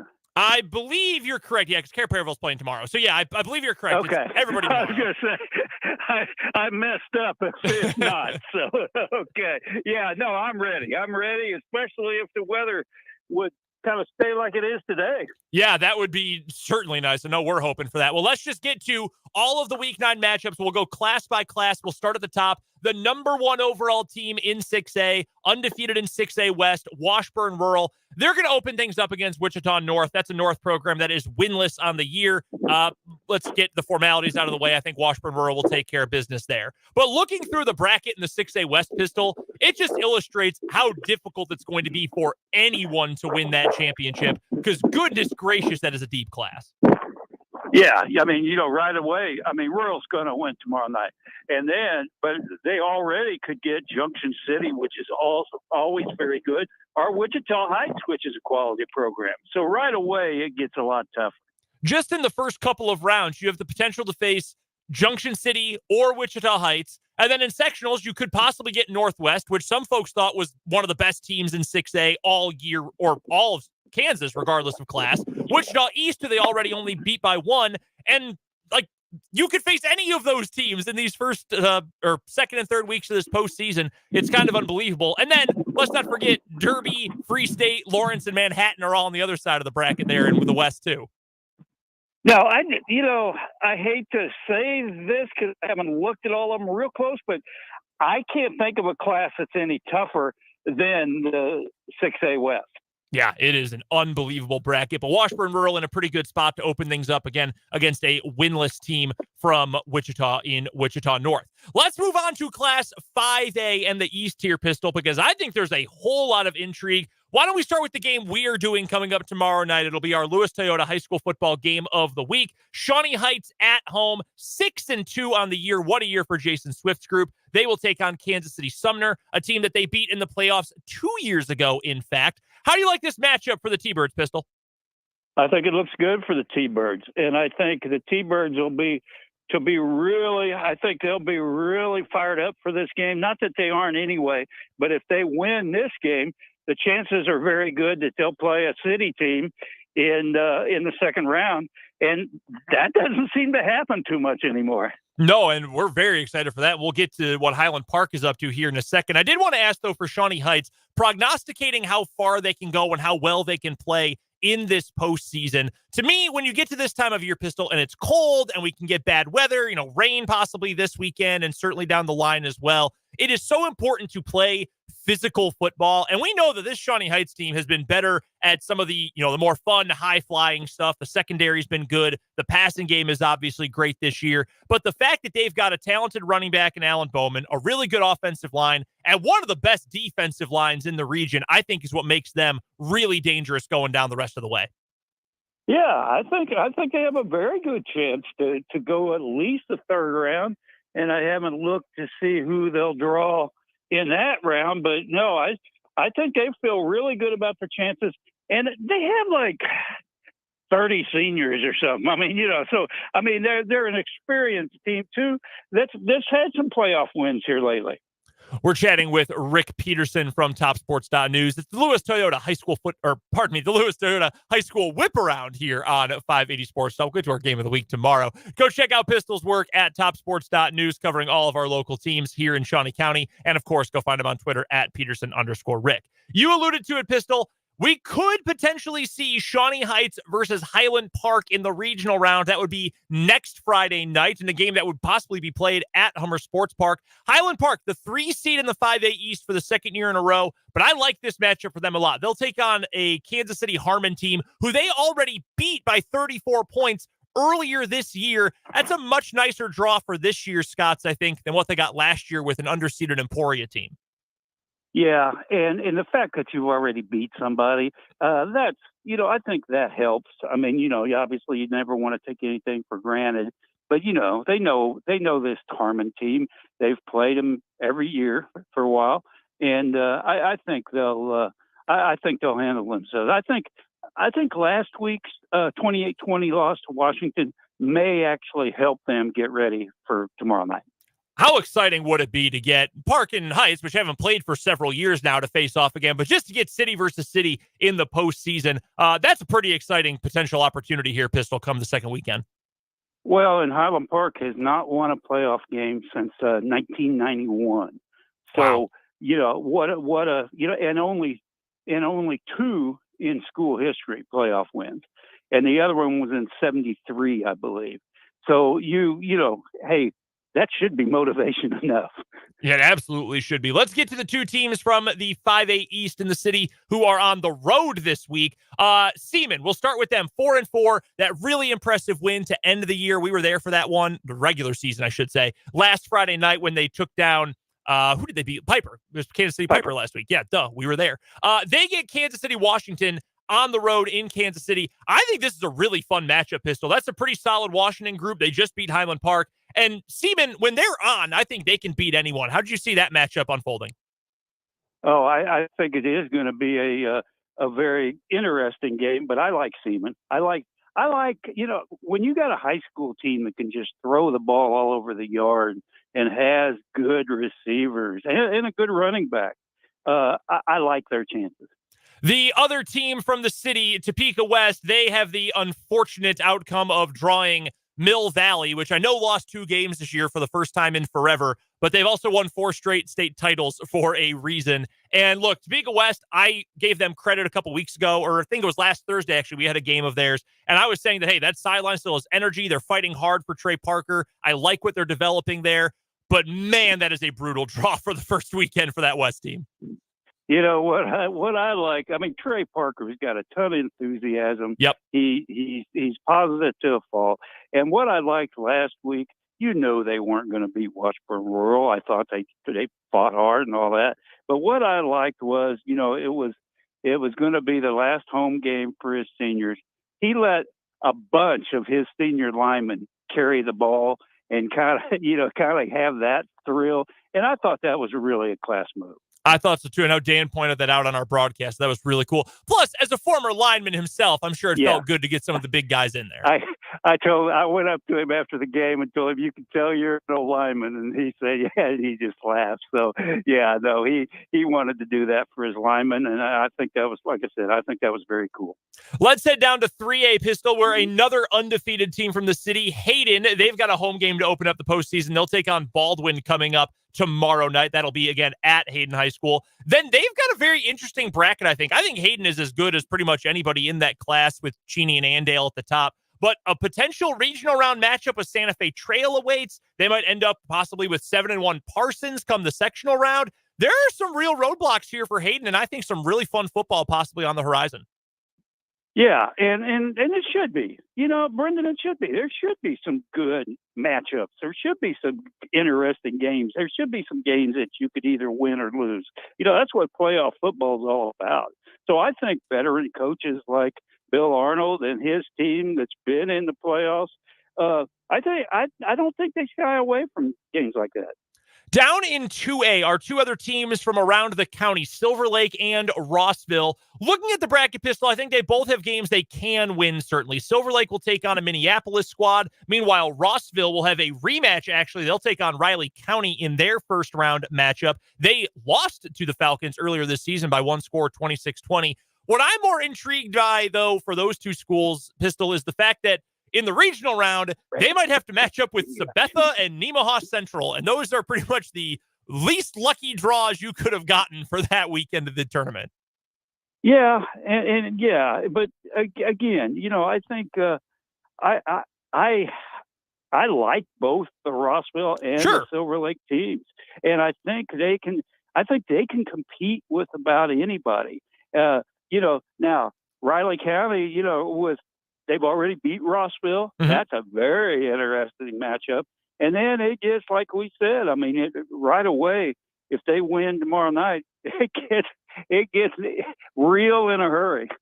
All right, let's move down to some 8-man football. 8-man Division I. Care Paravel, for the first time, they get a home game. They're going to play at 6 o'clock Friday night, and they will play their game at Seaman in North Topeka for those who are interested in maybe going and checking out some 8-man playoff football. They will take on Sedan. How do you like this matchup for Care Paravel? Do you think they're ready for this moment?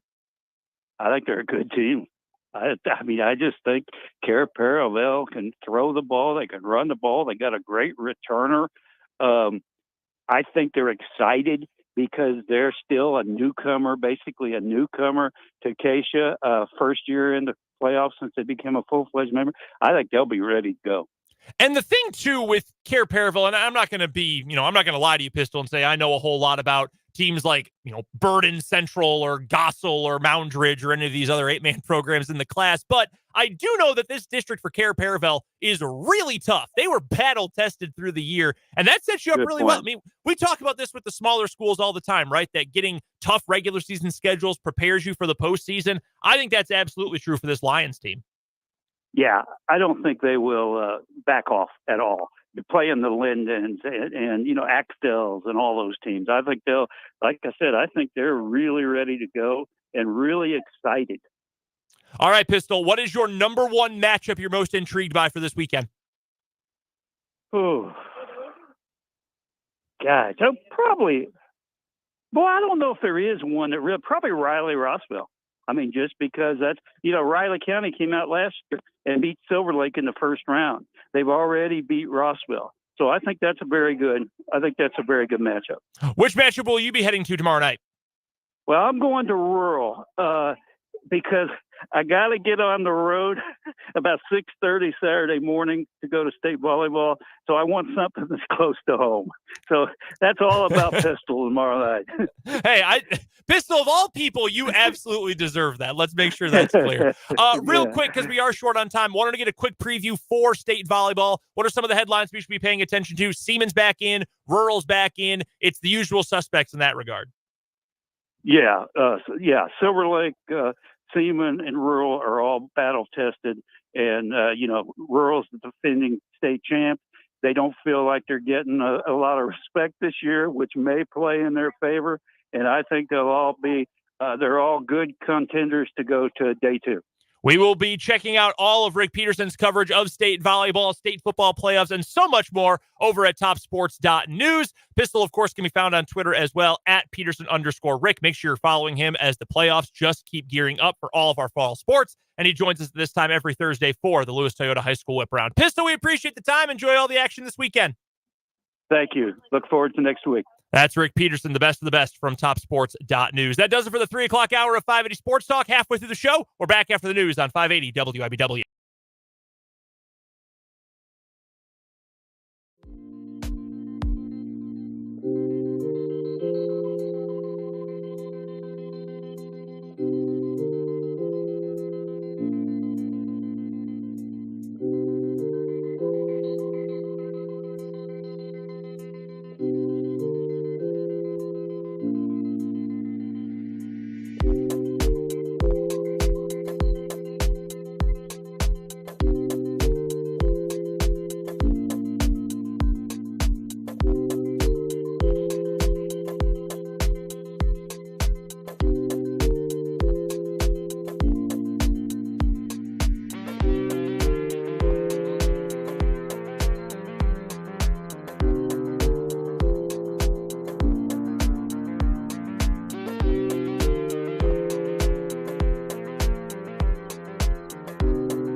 Welcome back into 580 Sports Talk, hour number 3. Jake LeBon, Brendan Worzinski, Dan Lucero with you on this Thursday.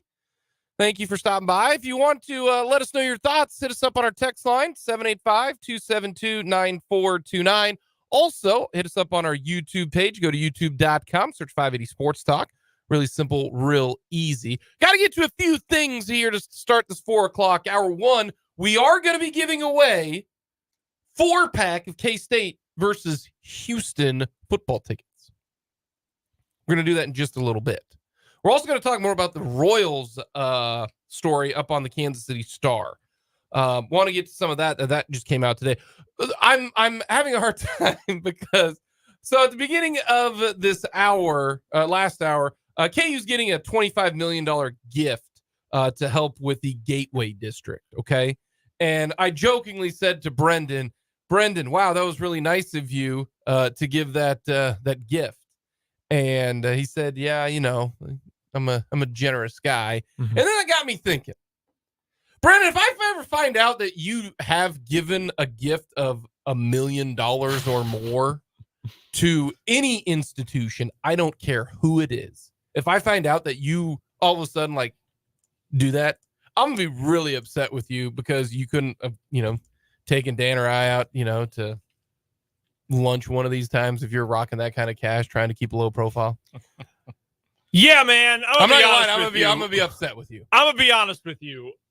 I'd be much more willing to run my air conditioning in the summertime if I had 25 mil laying around. So no, not 25 mil. I'm talking like $1 million. I mean, you could have, we could have gone to a local establishment at noon, and you could have been like, Dan, Jake, I got this one. Yeah, I would happily do that if I had the money. Sometimes I'm like, am I going to eat lunch today, though? So that's why right now I'm okay with it. What's the number that you would have to be worth to donate $25 million? Like, if you got $26 million, you're not donating $25 million. Like, what's the number? This is proportional to how old I am. Understandable. Like, if I'm 88 and I'm only worth, like, I only got 30 mil on hand, I'll get 25 million, whatever. Bleep them kids. Like, y'all can go work for yourself.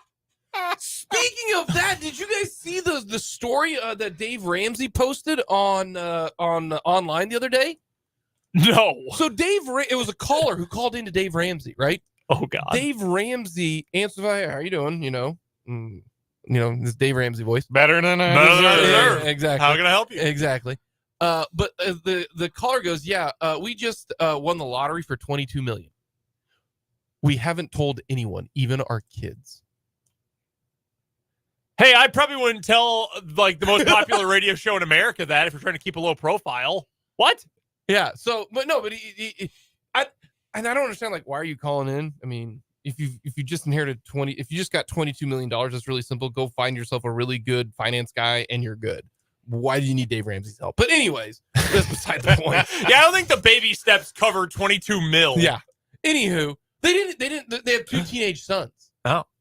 And the 2 sons have no idea that they've got $22 million. Is that yay or nay on telling your kids if you've got $22 million? I mean, it depends on your kids. If you got 2 garbage kids, then no. Yeah, do you like your kids? Do you think they deserve most that parents money? like their kids. Most. I don't know these people. I'm gonna side with most. You would tell your kids. I don't know how I'd hide it. Because the first thing I'm doing is, kids, we're going on a vacation. Wow, Dad, where'd you get the brand new car? Where'd we get the brand new house? There are ways that you could lie and say, we inherited it. Dad, who did we inherit this house from? Your Uncle Johnny. Uncle Buck. Yeah, I don't know how you would hide it. Again, I mean, you really got to hate your kids. That's essentially what this comes down to. The video I saw, he said they didn't want the kids to be waiters, waiting on their parents to die, so that they raise your kids better. Why are you yelling at me? I'm not yelling at you. I'm yelling at these people. These sound like bad parents. You know what? They should be stripped of their lottery winnings. It should be given to me instead. That's wild, isn't it? Yeah, That's insane. $22 million. I'm going to tell Dave Ramsey before I tell my kids. you're not telling a 2-year-old, like, you don't know what the lottery is, kid. You're a teenage No, son. teenage kids. Yeah. You know. I saw that online the other day. Wow. Like, how are they planning to live with this 22 million and not have their kids know about it? Like, we tried to reach my parents, but they were on a private island in Togo. Wonder how they afforded that. I guess it's none of my business. Sorry. Got a big commission. Can't have anyone over to the house this weekend. My parents said no guests while they're in Monaco. Like, they're, to a certain extent, like, the things that my parents do are none of my business. Like, not all my business. Yeah, it's their right to tell me, like, what's going on or not. Just like it's my right to tell my parents, like, what's going on and what's not. But like, I feel like I would notice if all of a sudden my parents were coming to visit a lot more frequently because they were flying a private jet into Forbes. Yeah, they got onto that little NetJets Wheels Up partnership. If my dad were calling me every weekend and being like, "Hey, can I send the jet to pick you up and we're gonna go play golf in like Brookmore? Yeah, we're gonna go play Bethpage this weekend. Do you want to come? We'll have the jet stop and pick you up." Yeah. I would think something's hinky here. I would think, okay, first of all, what jet? I don't know. That got me thinking That's about wild. The $25 million going to KU for their for the Gateway District. All right, enough of talk that's going to happen. Okay, well, hold on. Now I was going to say something about the Houston mascot, but then we got off on the lottery, and I had to bring this up. Do you know what the Cougars' name is in Houston? I do. I met him. Yeah, me and him are friends. It's the same name as the BYU one, right? No. BYU is Cosmo. That's Cosmo. We did meet them at Big 12 Media Day. Yes, we did. And Charlie. No. Rick. Wow. Dan. No. Dan. What? The Cougar's named Dan. Yeah, Dan the Houston. No, his name is Shasta. Oh, that's right. I knew that. Do you know what their hand signal is? The Cougar? Yeah. Wow. Yeah, but it's with one finger down. It's only 4 fingers. So it's like the shocker with the thumb, though. With the not quite the shocker. No, because you involve the thumb. Yeah, it's because like claw it. The Shasta that was alive in the 50s, it got the original Shasta, I believe, got its foot caught on the door of its cage and had to have a toe amputated. So now you amputate your finger when you do the hand sign. I'm not gonna lie, that's kind of cool. Remember Shasta McNasty? I remember Shasta the drink. Shasta Cola, yeah. TV show. UPN, very short-lived. Jake Busey was in it. Jake Busey from he was also in Starship Troopers. Jeffrey Ross and Mini Me were in it too. So that's the first bad show. The mildly interesting Shasta fact. Here's the second one. They had a student contest to name the Cougar in the 40s when they first came up with it. What do you think the runner-up name was? John. Ragwalk, which is cougar backwards. Nice. I like it. That goes hard. I like it. Cool. Ragwalk. Like Nomar Garcia Parra. Like, I get it. Yeah. That was my high school's mascot was Noyle the lion. Because Noyle is lion backwards. Ridiculous. Let's give away some tickets here. All right. Go see Shasta this weekend. Yeah, you might get to see Shasta in live. I would assume he's going to be there. So we're going to do a trivia question. Yep. And the first person to call and get the trivia question right is going to win. We have four tickets. Family 4-pack. Family 4-pack. Family 4-pack to go see K-State in Houston.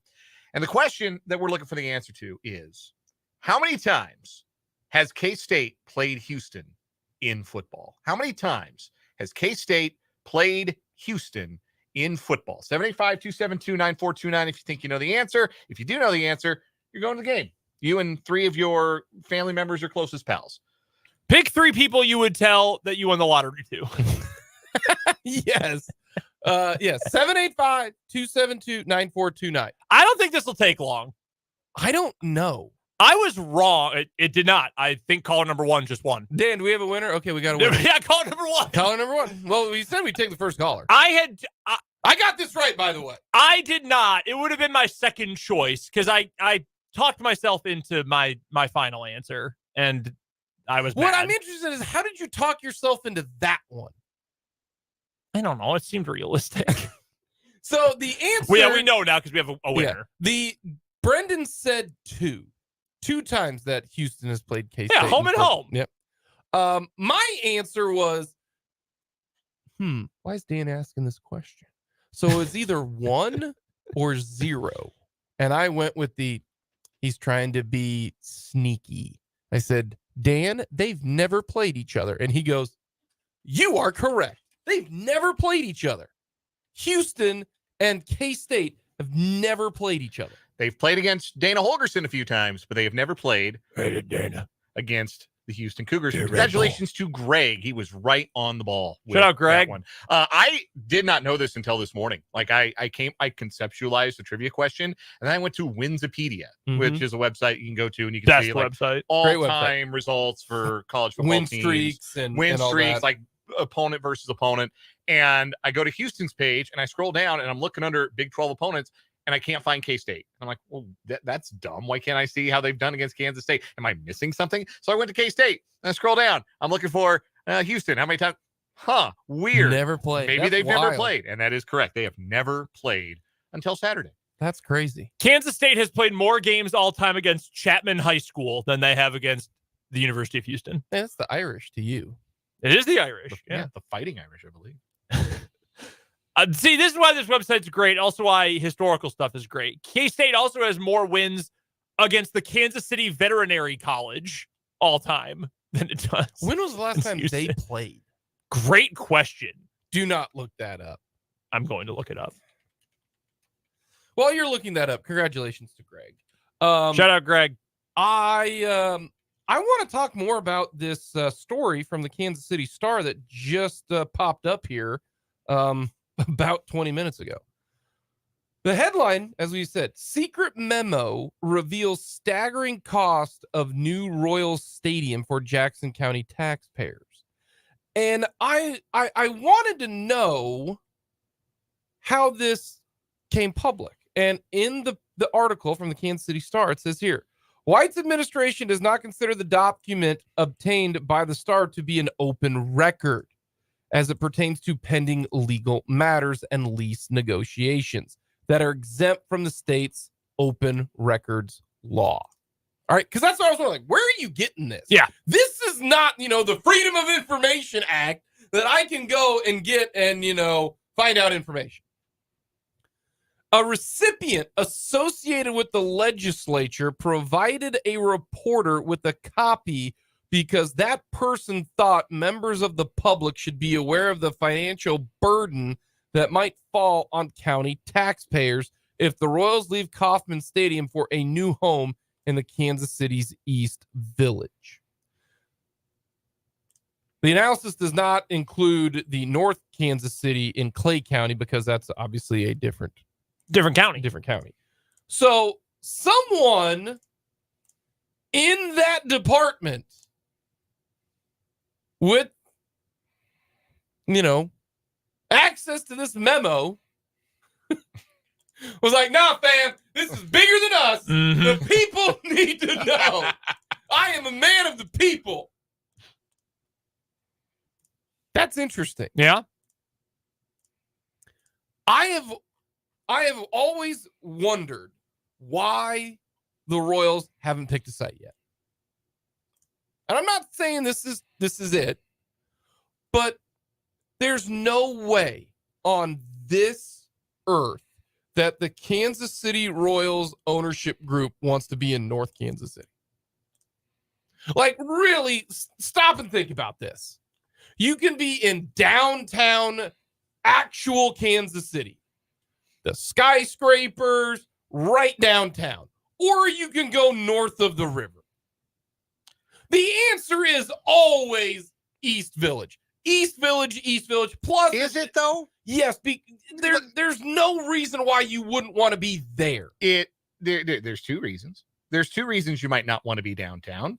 Let's look at another team that just built a new stadium not too long ago, the Atlanta Braves. They are not in downtown Atlanta. They moved away from downtown Atlanta quite intentionally, and they did so for two reasons. And the number one reason was they had more space in the Battery or whatever they call that area to build their little ballpark village. So if we're doing that, then why haven't they chosen? Because there's so much more room in Clay County. I mean, it is ridiculous how much more room is in Clay County. In fact, I was up there last Saturday. Last Saturday? Yeah, after the Washburn game, met some of my wife's friends in Kansas City that night. We went to or no, was it on? No, it was on Sunday. It was on Sunday because the Chiefs didn't play. It was on Sunday. It was this weekend, one way or the other. Was it that? It's been a long week, guys. Remember, I thought it was Monday today. All right, North Kansas City. You were there. I told Lindsay, I was like, "We got to drive because I want to check this out." I wanted to see where it was going to be. Guys, there's nothing there. They can build whatever they want there. If that's the case, then why not just go with that one and do it right away? Leverage. It's leverage. You're just playing one side off of the other. That's all you're doing. When you have two options, you're playing both sides like Michael Scott, so you always come out on top. There's no way that you get this close to putting it on a ballot if you got to pick one. Like, if the reason why North Kansas City is even an option, and the reason why I say that is, and Dan, I agree with you there, but like, I don't think that's what the Royals wanted downtown. The Royals wanted next to the T-Mobile Center. They want it there. Also, fun fact, you know who owns a couple of those buildings there? Philip Anschutz. No, J.E. Dunn. J.E. Dunn is a monster construction company. Do you also know who is part owner of the Kansas City Royals? J.E. Dunn. J.E. Dunn. Okay. Let me ask you this question, and I don't know the answer to this. And I'm like, that's a asking. fact. What I've told you is 1,000% fact. I believe you. This is a genuine question. What is the makeup of North Kansas City and that surrounding area? Who lives there? Who's closer to the ballpark? Like, who lives there? Well, it's mostly like an industrial area. Yeah, but like the residential population that would be closer to the ballpark if it were in North Kansas City. The suburbanites. Yeah. That's why the Braves left downtown. Well, then why don't they just go down there? Like, North Kansas City would take them in a heartbeat right now. Let's do it. Sign us up. Let's do it. Yeah, I think I see the point you're making, but I also feel like go spend a Saturday night at Power and Light. Like, you're going to see a bunch of suburbanites anyway. Well, you're giving Kansas City, you're giving downtown a chance, right? You're letting downtown is Kansas City's team, right? They're the Kansas City Royals. Their stadium was at 18th in Brooklyn, or and that's why I wonder if this number here isn't what's holding up making it downtown East Village. If this is the number, or which is why we know this. Yeah. There's a reason we know this information. Yeah. There's a reason this is public now. Somebody decided that it needed to be public now. Yeah. And what that reason is, that could be a lot of them. Could be a lot of reasons why. I wish I know who. That's interesting though. This is if these numbers are true, somebody's not telling us something. Did you know that Dan Lanning played at Billy Joel? If you go to where did that come from? If you go to the North Kansas City, Missouri Wikipedia page, there is precisely one notable person, and it's Dan Lanning, the head coach of the Oregon Ducks. And he's from North Kansas City, and he played linebacker at William Jewell. Started his coaching career at Park Hill South. How about that? Coming up, we'll get to what is wrong with you here on 5.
is Wrong With You time on 580 Sports Talk. I'm Brendan. He's Dan. We've got 2 new stories going head-to-head today, trying to become our weekly winner. Our current weekly winner, fake cop, fake Gronk. The gentleman, the 62-year-old guy in the Rob Gronkowski Buccaneers jersey in Florida, who, with super cheap spinning red and blue lights in his red GMC pickup, Sitting right next to each other. Like sirens always do. was trying to intimidate and pull over motorists on I-75 in Florida. He himself was then arrested because you cannot do that. Honestly, though, I reference this case all the time. The late NFL wide receiver, Rashae Caldwell, who lived quite an adventurous life following and during his pro career. He once got in trouble for buying drugs overseas, but essentially had his case thrown out with very little punishment because they deemed that he was just too stupid and bought fake drugs. And they're like, you're so dumb. Like, just get out of my face. Like, that's what you got to do with this guy. Like, if you, a motorist, got pulled over by a guy in a Gronk jersey in a red pickup truck with these lights, like, that's almost on you. Right. If we're being completely honest. So I don't have a whole lot of sympathy there. We do have 2 news stories to get to. They are brought to you by Top City Metal Supply. They cut the metal you need to your specifications, saving time, money, and material. Never settle when it comes to metal with Top City Metal Supply on South Topeka Boulevard, halfway between Frito-Lay and Forbes Field, right here in the capital city. Dan, why don't you go first today? Going to Haddonfield, New Jersey, Camden County, where authorities are investigating after a string of mysterious arsons at a home. The most recent incident happened about 1 a.m. Saturday at a home on Concord Circle in Haddonfield. Somebody lit a car on fire. And what's even more disturbing is the police say it's the 3rd vehicle that has been set on fire in the same driveway over a 6-year span.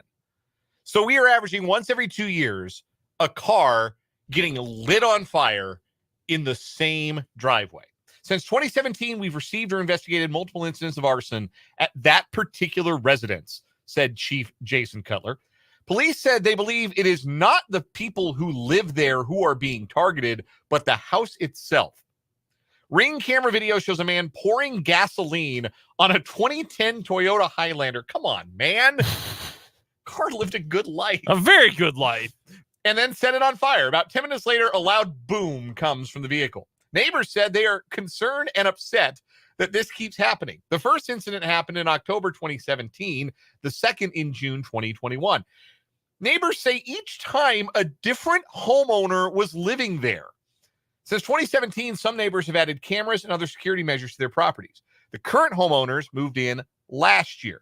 They're hoping for an arrest so they can have some peace. The homeowner's doing everything right. They have a camera system. They're calling us. It just unfortunately keeps happening, said Chief Cutler. It's like the cursed driveway. Somebody keeps coming, and we don't know if it's the same somebody all 3 times. I kind of think it has to be, right? It would have to be, yeah. Right? Like every couple of years, like, does he have a calendar reminder on his phone? Like, yeah, time to go blow up the car at that house on Concord Circle. Time to go light it on fire. Wow. And for it to keep happening years and years apart. Right. Like he took 4 years between the first time, and then 2 years later comes back and does it a 3rd time. I'm still pissed off at this car in this spot. This stupid driveway. I'm trying to accessorize this home, and what it looks really good with is a flaming car sitting in the driveway. A big ashy stain. Wow, that's really funny. Like what? I mean, it's not obviously funny if you're the people who got to replace your 13-year-old Toyota Highlander, but you probably had that paid off, and man, I'm sure that sucks. But like, it's not funny for them, but it's just wild that the same residence, 3 different homeowners, 6 years apart, somebody's just coming to blow up their car for no reason. It's got to be. It has got to be the same person. I'm so certain of this.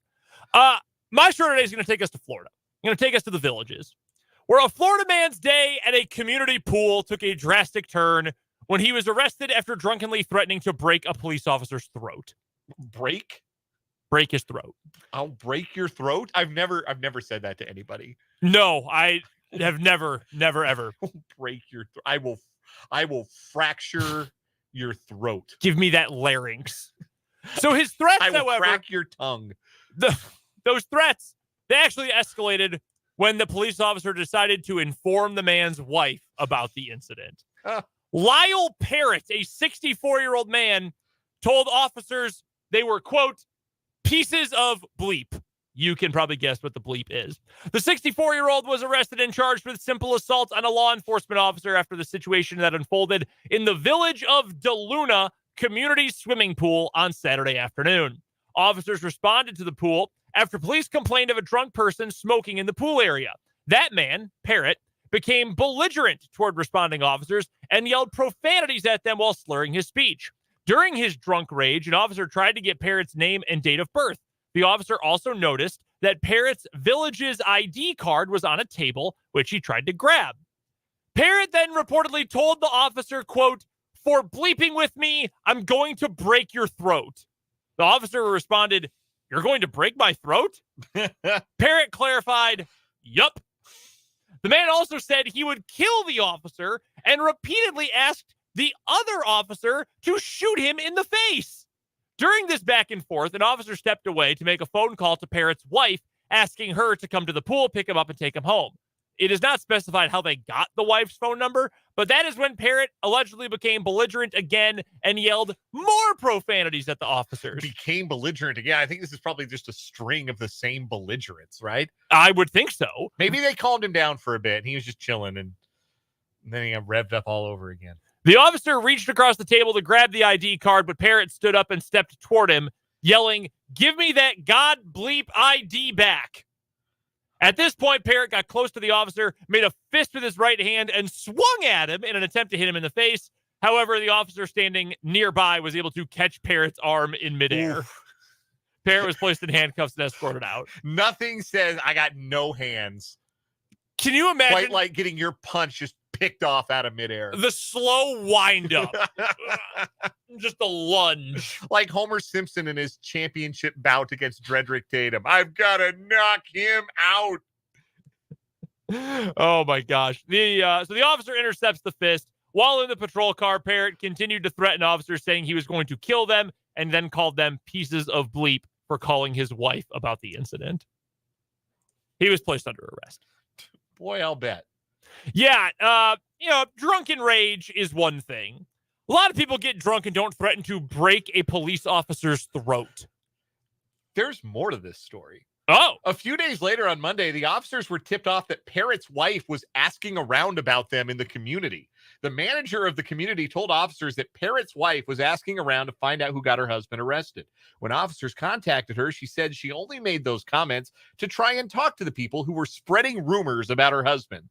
She said she didn't have any intention of causing any physical harm. She added she was upset about comments being made about her husband and his arrest. She stated people were spreading rumors about the community and making it hard for her to live in the community peacefully. Officers told her to not make any more comments and stay away from anyone who might be spreading rumors. They said my husband's an old coot with no hands. And a drunk. Well... They say he talked big game and couldn't back it up. Yeah. And? They say his big right hook got picked off out of midair like Nick Bolton intercepting a Russell Wilson pass. The court finds these claims to be true. He had no chance. No game. They say he was saying stuff that didn't even make sense, like he was going to break somebody's throat. Man, we need you to sit down. We need to confirm these allegations. All right, who you got for today? Man, there's a lot to both of these stories that I enjoy, but yeah. I'm going to go with the Florida man today of these two. There's a lot of layers to the story. It's a very The Villages story. Yes, it is. Just angry, aggrieved, old people move down there to be angry and aggrieved in the same place. And just at each other now. At each other, yeah. And apparently the police. So the break your throat threat is so funny. I don't know why that's funny to me. It's so specific. Like, I'm going to hurt you. I'm going to hit you. I'm going to break your throat. Break your throat. Oh. Yeah, I'm with you there, but I don't think that beats fake cop, fake Gronk. No, fake cop, fake Gronk is really strong. Dude, a Gronking to remember on the side of the highway. Somebody gets out of their car and they're wearing something they bought on Fanatics. I'm driving away. Like, I'm not sticking around. I'll take that chance. Like, I'll pay to find out that there's a real cop out there pulling people over in a Gronk jersey. Honestly, if it was from Fanatics, it wouldn't even be fake Gronk. It'd be like Rob Gronkowski anyway. But Gronk didn't wear 78. That is still our winner for the week in What Is Wrong With You. Brought to you by Top City Metal Supply. Metal cut to order when you need it. That's Top City Metal Supply on South Topeka Boulevard. Coming up on the other side of this break, we'll hear from the Chiefs' offensive and defensive coordinators. That's next on 580 Sports Talk.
.442 on 580 Sports Talk. We'll talk to Mitch Holthus, the voice of the Chiefs, coming up a little bit later on, bottom of the 5 o'clock hour. Right now, though, we will hear from both coordinators for the Chiefs, Steve Spagnuolo and Matt Nagy. In fact, we will hear from them in that order. Let's hear from the head man for that elite, that's right, elite Chiefs defense. Here is Steve Spagnuolo speaking earlier today. Is it better knowing, like when you left during the game, it's one thing to kind of quick change, but now you got a week to get ready for it? Well, I mean, the point you're making about the fact that we've played a couple of games, I want to say it's a total 3, right, without Nick so far, and Drew's been in there, and the guys have felt Drew in front of the huddle, and all week long, obviously. I think there's a comfort level with the other 10 with Drew in there now, having done it. I think they felt that way when Nick went down the first time, but it's nice to know we have a guy that can fit in there and not skip a beat. And, I mean, I said this before, I never felt like we had to cut things back when Drew took over in those 3 games Nick was gone, and feel the same way now. So hopefully we can keep tracking upward. You got to play the Broncos twice anyway, but are there different challenges when you play them twice in 3 weeks? Or is that any different than if you got 2 months in between? Well, I mean, the one thing with 2 months is there's a chunk of different film, and maybe the unit you're going against has changed. You know, they've had injuries, and with 1 game in between, it looks similar. I mean, they played really well against Green Bay. They ran the ball really well. I mean, I think they're running the ball really good now. Those 2 backs, especially. You know, maybe the one thing we feel is the individual staff meetings that we have situationally. You know, at one point you're doing first and second down, and then you're doing third down. They seem to go a little quicker because it was 2 weeks ago, and there's only 1 new film in there in our own. So from that regard, maybe I get home a half hour earlier tonight. I mean, we try to do that anyway. That tip pass that Charles had came in that look that you're finally able to get on the field with Chris and George outside and Mike and Charles inside. Yeah. It's kind of a third down package. Yeah. What's special kind of about that group? You know, especially for you've had looks like that. Yeah. Yeah. What's really good about that, I mean, all 4 of those guys, George doesn't go inside as much, but all 4 of those guys can go inside. All 4 of them can go outside. That's the luxury. And the pressure you put on them is to mentally know, as a player, all 4 of those spots, as opposed to, you know, you're the right end, you're the left end, you're the right tackle, you're the left tackle. Here are the calls. Know that spot. These guys have done a good job at knowing. And so if Chris wants to get on a guard, you know, then somebody that's going out on a tackle knows how to do it. So that's pretty important. And so that's the intelligence of those guys that I would give a little bit of credit to. Besides just the matchup, maybe a matchup you want. What's the benefit of having guys? That matchup's one of the bigger ones. In teams not getting the beat on where somebody's going to be. I mean, let's face it. Most teams that we play are going to try to find a way to get 4 hands on Chris and not 2. You know, and if they knew he was always going to be the right tackle, it'd be a little bit easier. But not knowing where he is, they've got to do some things. Like they may have to move something. You know, bring the tight end over here. So hopefully it gives them a little bit more thinking. Well, so back to the strategy of you and Joe figuring out the matchup of offensive lineman X and like frequency and that. Yeah. Most of that we rely on the players.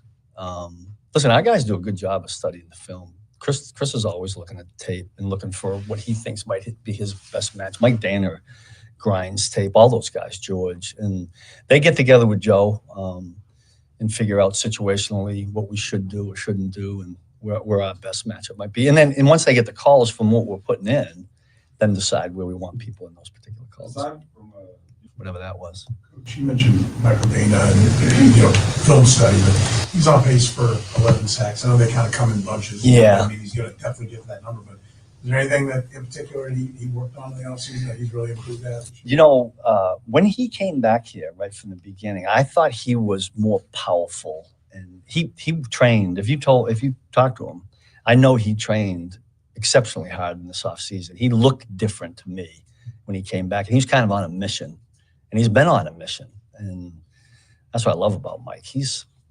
Mike's I hope people talk more and more about him. He's been a real valuable asset for us. I always tell him he's got natural leverage, and in this game, it's all about leverage, and he's really powerful from the waist down. He's a good football player. A couple more. Go ahead, Nate. Steve, what did you anticipate when you guys acquired Mike Edwards, and what has he shown you through 7 games that maybe is what you expected? Or yeah. Slightly different from what You know, the pro personnel department, I remember talking to Mike Borganzi and Veach and his crew. And I didn't know a lot about Mike at the time, then did the film study, and they were really high on him. And he is a natural, gifted, intelligent football player. And the greatest thing about Mike is he accepts his role and is passionate about it. Like, he's not a starter, but he kind of is. We're getting him in there, and he's earned that. He's earned the respect of the players. He's got some natural instincts. He sees the game really, really well. Like, some guys see the game through a straw. You can only give them certain things, right? But Mike sees the whole thing. And he's been around enough defenses to understand football. He's played in the league, so he knows offenses. But he's been a real luxury. I'm glad we got him. Him and Drew and new guys that are in there that the system's new. They've just kind of just pieced right in. Charles hopefully will do the same thing, and we keep rolling. That is Steve Spagnuolo, defensive coordinator for the Kansas City Chiefs, speaking a little bit earlier on today. Seeing the game through a straw. Yeah, I haven't heard that analogy used before. I love that analogy. I think that's really unique, a really cool way to kind of describe it and think about it. Like the vision cone in Madden. Yeah. You think about like seeing the game through a straw. That was Vince Young's vision cone on that game. One little bar right in front of his face. Yeah, we've talked particularly with regards to the rookies that came in last year in the secondary about how good their understanding of the game is, how high their football IQs are. Mike Edwards is a seamless fit in that regard. As for the offense, let's get an update there from Chiefs offensive coordinator Matt Nagy. Like 3 games, it seems kind of remarkable. What's going on with those two? Is there something you see between the two of them? Yeah, I mean, we've seen here for many years Kelsey's growth in this offense and then his relationship with Pat's growth, and then you put it all together. And I would probably peg it as the biggest thing is going into this year trying to figure out how our team's going to try to play the Kansas City Chiefs 2023 offense. And it takes a little bit of time for us and for the players to kind of adjust. Is there going to be a lot of man? Is there going to be a lot of zone? And then how do you work versus that? And so I think we all know that man and zone with Kelsey and Patrick, they link up together. They know how to work. So if you're going to play a lot of zone, Kelsey knows how to find areas. If you're going to play a lot of man, he knows how to win versus man.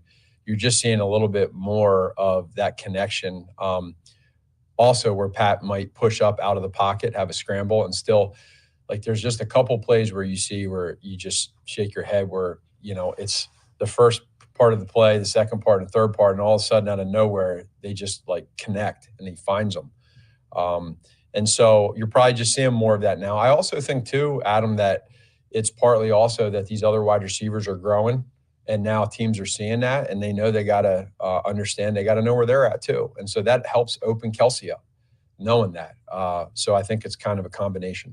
Man, how many plays in the playbook actually identify Kelsey as like the primary target? Yeah, I mean, it probably changes slightly every week, but it's that's a great question. I don't know if I know an exact percent. I could just say it's a lot. It's a lot. So that hasn't changed like this year. Right. That's been forever that it's a lot. And then it's just a matter of how much of a lot does he get in that game versus, for instance, you have a game, you have certain games where he has, not a lot of catches, but a lot of touchdowns, right? Or he has a couple catches for a lot of yards. But one thing he has done is he catches footballs every game. And that's a part of who we are. We know that. There's that trust that those two have together that gets better and better every week, every game. The younger guys see that. The guys that come in here see that. We just are always careful with those other receivers that they make sure that they try not to come in here and do what Kelsey does, because what Kelsey does is rare and special, just like Patrick. And you put two rare and special guys together, it's fun. And so you just got to be able to make sure that these guys come in here and they stay within the system. As far as, you still don't want to lose their personality and their creativity, but Kelsey built to this, and Patrick built to this relationship with him. And now they're at a high level right now that they're doing, and it makes it difficult for man or zone. With that in mind, how significant has been that Rashid's really taken a set of the second and third read and been open for? It's a really big part of it. It really is. And it's not just Rashid. I mean, Rashid's had some nice catches and he's made some explosive plays. But I mean, even like last week, you look on some breakdown and scrambles with Quez, getting open. And these guys are learning. Patrick is a guy that when he breaks the pocket, you better be running. You better not be standing around thinking you're not going to get the football, because some quarterbacks scramble and you cut the field in half and that's all you get. With Patrick, the whole field's open. So he can do whatever, whenever, however, when he wants on the scrambles, and good plays happen. And that helps. But these other receivers are doing a great job right now of really working together as a unit, as one. And, Coach is doing such a great job at really putting these guys in great positions. Some of the other receivers. With Rashid, I'm sure there's multiple areas, but is the main one just his ability to sort of read what teams are trying to do to him? No, I don't think it's that right now. I think what it is if you go back to training camp, it was hard for him, like any normal receiver that comes in. It's difficult, not easy to get lined up and know where to go and what to do within the play. Right now, that part's getting easier for him. So when he breaks the huddle, he knows exactly where to line up. He's looking across at the defense, and he has an idea of what the coverage might be. And now he can adjust his route accordingly. That allows him, we all talked about the drops early on with him early in the season. And when you're thinking about the details of the play or the route, sometimes you lose the natural ability that you have all your life to catch the football.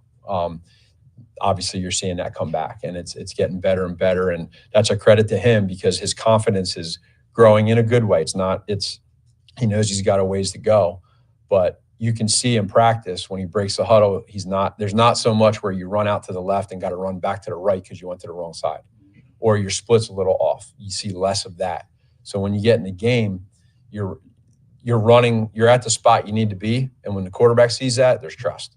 And the more and more trust you have between a quarterback and wide receiver, tight end, running back, the more successful you're going to be. And I think you're slowly starting to see that with this offense. It takes a little time. And, you go through the series, every game, there's highs and lows. We just had a good one offensively. We got to stack it. We got to do it again. So that's Matt Nagy, Chiefs offensive coordinator, speaking just a little bit earlier this afternoon. And I think that last point he made there is the most important one for this offense, is that, we know they're going to put up points, relative to the rest of the league at a very high level. We know they're going to pick up plenty of yards. Individual guys, specifically Mahomes, Kelsey, they're going to get their numbers. But for all the consternation about, this offense is just not the same, as long as we see another week or two in a row like this, I can't imagine anyone will be left thinking this isn't the same Chiefs offense. Yeah, I think you're spot on. And I thought the other thing that was really interesting was him talking about, he was asked about Rashee Rice, but he made sure to include in his answer all of the wide receivers and how they all improved and how their understanding of Mahomes and what he wants and how he plays is getting better week by week. So it's not just one guy getting better with that stuff. It's everybody. We've got to get to a break for the news. We'll come back with the final hour of 580 Sports Talk right after that.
left on this Thursday edition of 580 Sports Talk. Welcome back to the show. I'm Brendan Dworzinski. That's Dan Lucero. Thanks for hanging out with us today.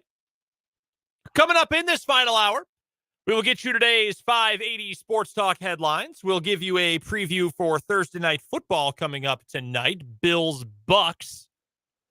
And we will hear from the one and only, the voice of the Kansas City Chiefs. Mitch Holthus will join us at the bottom of this hour, as he does every Thursday during the Chiefs season, to talk all things Kansas City Chiefs football. That's all coming up between now and 6 right here on 580 WIBW. If you would like to be a part of the show, you can very easily do so on our text line, 785-272-9429, or you can jump on the YouTube live video stream, watch along with the show, or just listen that way. And the comment section is up and running there as well. Our YouTube channel, easily enough, can be found at 580 Sports Talk. YouTube.com/@580 Sports Talk, or just go to YouTube and search 580 Sports Talk. Boom. We will be right there for you. Make sure you subscribe and check out the live video stream. With that, let's get to today's 580 Sports Talk headlines. Our first one, we'll get to some NFL injury news, including the injury report for the Kansas City Chiefs.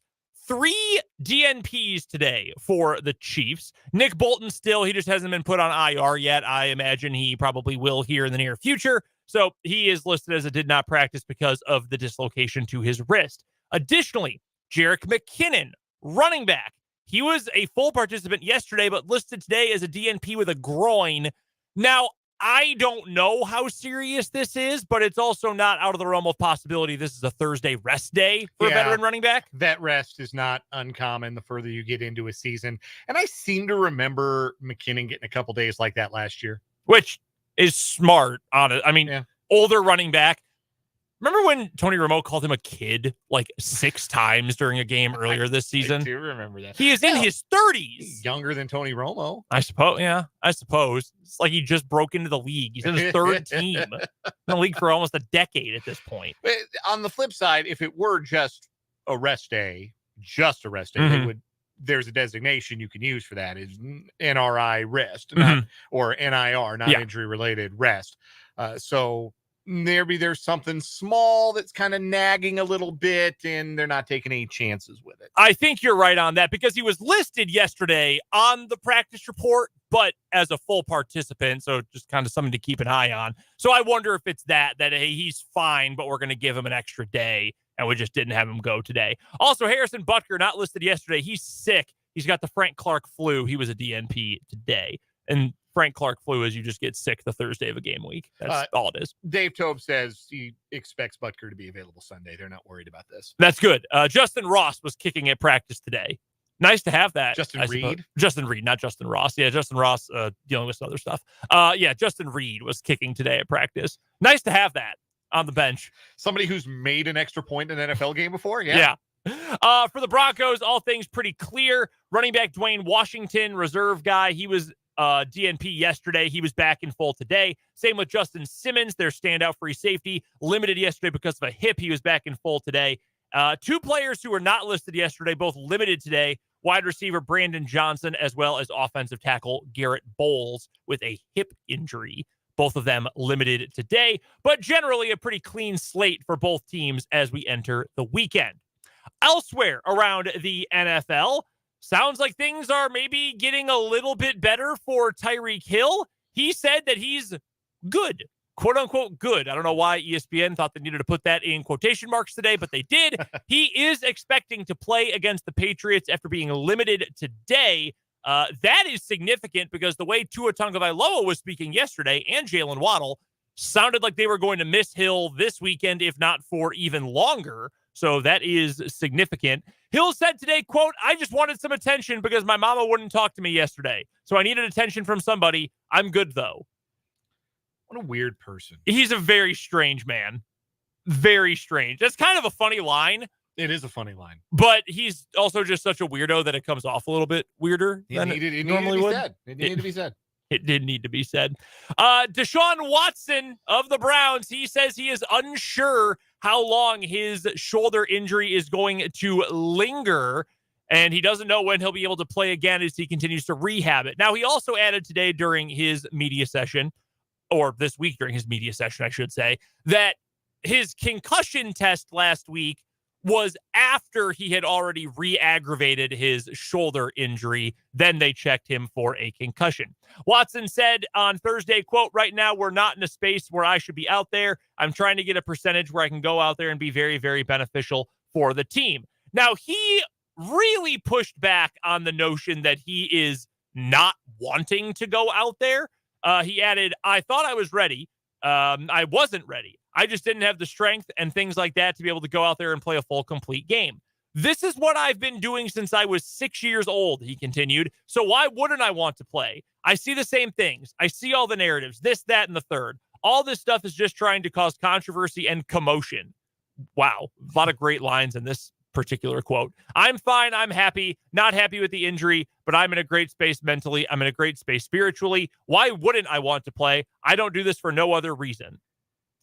Well, I don't think you would have, demanded a fully guaranteed $230 million contract if that's the case, but that's neither here nor there. This is a weird scenario with Cleveland, and the Browns just won't talk about it. Like, they are even more tight-lipped about this than most teams are about injuries. It's very, very strange. The problem the Browns have is that they've got a quarterback on a guaranteed, fully 100% guaranteed contract. Mm-hmm. And he does not appear to be all that good presently at playing the sport of football. And they brought Deshaun Watson into the organization thinking this was the missing piece. And they were willing to take the massive PR hit that they took for bringing that guy at that time into their organization and giving him all that money besides, because they thought, you know what? We can win a Super Bowl with this guy. At his best, he's a top quarterback in the league, and we believe we can build a championship team around him, and we're so convinced of it that we will suffer the slings and arrows of angry fans who don't think we should be given a sex pass, rewarding a sex pass with a 100% guaranteed contract. We will take that beating publicly because we think this guy is good enough to win a Super Bowl with the team we put around him. And they have proceeded to put a very good team other than their quarterback on the field, and quarterback's a problem. And you don't sign up for quarterback being a problem when you're giving them that much money. Nope. And so it's a really awkward space for everybody involved to be in. Not just Watson, the Browns in general. Coach Kevin Stefanski's in a weird spot. PJ Walker, who's going to start on Sunday, is in a weird spot. You can tell Stefanski's uncomfortable with it too. Every time Watson comes up, he looks uncomfortable. Well, because if it was generic quarterback A and generic quarterback B, and we weren't talking about contracts, we weren't talking about personal history, and we weren't talking about any of that stuff, Walker's he might be, you could argue, outplaying Deshaun Watson to this point. Mm-hmm. And that Watson has not played like a starting caliber quarterback. Like, we think of Deshaun Watson still in that way because that is what he has been before, but he also did not play football for a very long time. And since he has returned from his exile, for which he has no one to blame but himself, he has not played to the standard of a $230 million quarterback. And so the Browns, who have a legitimate championship, like, not, oh, that defense is good enough to make the playoffs. That is a championship level defense they are fielding. And so when you have that, all you need is almost bare minimum quarterbacking. And they're not sure they can get that out of even a healthy Deshaun Watson right now. That makes it a pretty awkward position to be in. And Deshaun Watson would know something about putting people in awkward positions. Also, from the NFL's injury reports today, Dawson Knox, tight end of the Buffalo Bills, has been placed on injured reserve ahead of tonight's game. He had surgery on his wrist on Tuesday. They do not know when he will be able to return. He initially injured that wrist back in week 5. I have a lot of financial interest tonight in Dalton Kincaid breakout season. Really? Yes. Anytime touchdown? Yeah, a little sprinkle on anytime touchdown. Okay. Over 3.5. His total receptions is 3.5. There's the juice on that has it's gone nuclear. Don't bet that. If you can get 4.5 with regular juice, take that instead, because Josh Allen likes to throw to his tight ends. He does. Especially in the red zone. Yeah, and Kincaid's getting a lot of targets lately, so I think he has a big game tonight. We'll get to some more thoughts on Thursday Night Football coming up in our next break before we get to Mitch Holthus. Real quick, because we have other headlines to get to. Our friends at the KC Sports Network, this isn't a headline, it's just funny. They just put out a Twitter thread of every NFL team's starting quarterback the last time the Broncos beat the Chiefs. Very funny. Obviously, we know Peyton Manning was with the Broncos, Alex Smith with the Chiefs. A couple other ones that are quite funny. The Cleveland Browns. Who was their starting quarterback the last time the Broncos beat the Chiefs? 2016. 2015. Oh, 2015. Yeah, right. Jason Campbell, Brandon Weeden. Johnny Manziel. Oh, God, yeah. Starting quarterback for the New York Jets that last time the Broncos beat the Chiefs. Gino? You cannot escape him now. It's Ryan Fitzpatrick. He is everywhere. A couple other good ones. The Houston Texans in September of 2015. Tom Savage? No, great guess, though. Currently a starter as well. Brian Hoyer. Oh, my God. Also, there was one other one that I want. The Arizona Cardinals. 2015. Mm-hmm. John Skelton. Carson Palmer. Oh. And finally, to round it out, the Washington football team / Commanders. Is that Jason Campbell? It is not. Another current starter. It was Kirk Cousins. Oh, yeah. He was still in Washington the last time the Broncos. The other funny one in here, by the way, Sam Bradford was starting for the Eagles. Been a long time. Extremely funny. All right, first headline for me. We didn't get to this yesterday, but I think it's a headline worth mentioning from the world of baseball. Houston Astros manager Dusty Baker is stepping aside as the team's skipper. The 74-year-old confirmed his retirement at a news conference today and issued a statement that thanked the Astros organization for allowing him to be their manager for the last 4 seasons. Thank you to all my players and coaches for their many sacrifices on our multiple pursuits to a World Series title. You gave me all you had every day. That's all I can ever ask for. I can't say thank you enough. This isn't a goodbye. It's simply a see you later. Dusty Baker is 7th all time in wins with 2,183 wins as a manager. All other eligible managers with 2,000 wins are in the Baseball Hall of Fame. He's also the first black manager to reach that milestone. Mm-hmm. He is the only manager to lead 5 different teams to division titles. He was 3 times the National League Manager of the Year, all of them as the manager of the Giants, 93, 97, 2000. Guided the Astros over the last 4 years to 3 American League West pennants, and of course, 2 AL pennants and a World Championship, his first in 2022. Prior to that, people our age don't remember this, but Dusty Baker was a hell of a player and also credited with inventing the high five. I don't know if you knew that, but he is one of the participants in what is generally considered to be the first high five in like recorded human history. So he's got that going for him too. It is such a fascinating baseball life that Dusty Baker has led. And was he like the perfect tactician at all times? Did he get every personnel decision right? No. And I think you as a Cubs fan probably have some stories. I do. Some thoughts from the early 2000s about how Dusty maybe managed game 6 and 7 of the National League Championship Series that year. Astros fans have some questions about how he handled game 7 of the ALCS this year. Maybe don't go to the last guy in your bullpen with your season on the line and watch him get shellacked and then put the game completely out of reach. Maybe don't do that. So maybe not the greatest tactician, but a manager with some character, a manager with some personality, definitely with some flair. His team's always won, and somebody who's a little different than your everyday manager now, who all the managers are the same. They're dudes who will listen to the quants and the stat geeks up in the front office because that's what the people running Major League Baseball teams want now, is essentially to push all the buttons and make all the managerial decisions. And they're looking for a robot. They're looking for a personality-less robot in the dugout. And sometimes that works, and lots of times that doesn't. But Dusty Baker wasn't anybody's robot. He was going to do it his way. It's why it's kind of a miracle he was ever in charge of an organization like Houston in the first place, and why it's kind of funny that's where he won his championship. But salute to Dusty Baker. If this is the last we see of him in baseball, it's a baseball life well lived, and put this man in Cooperstown already.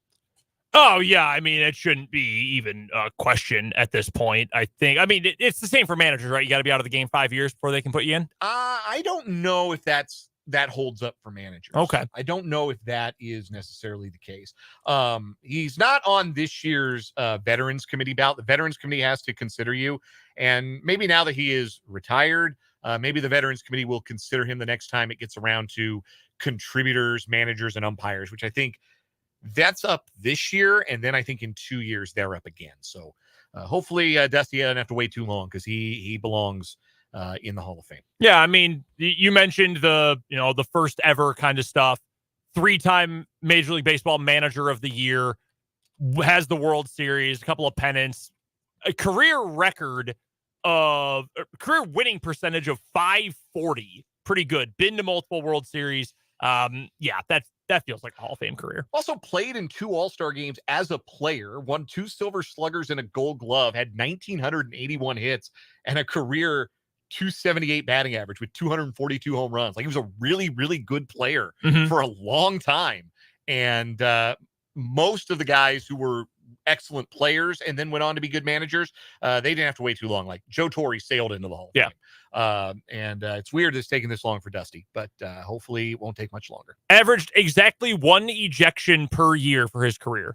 26 years as a manager, 26 ejections in his career. His last one, game 5 of the ALCS. That is correct. Next headline for me from the National Hockey League.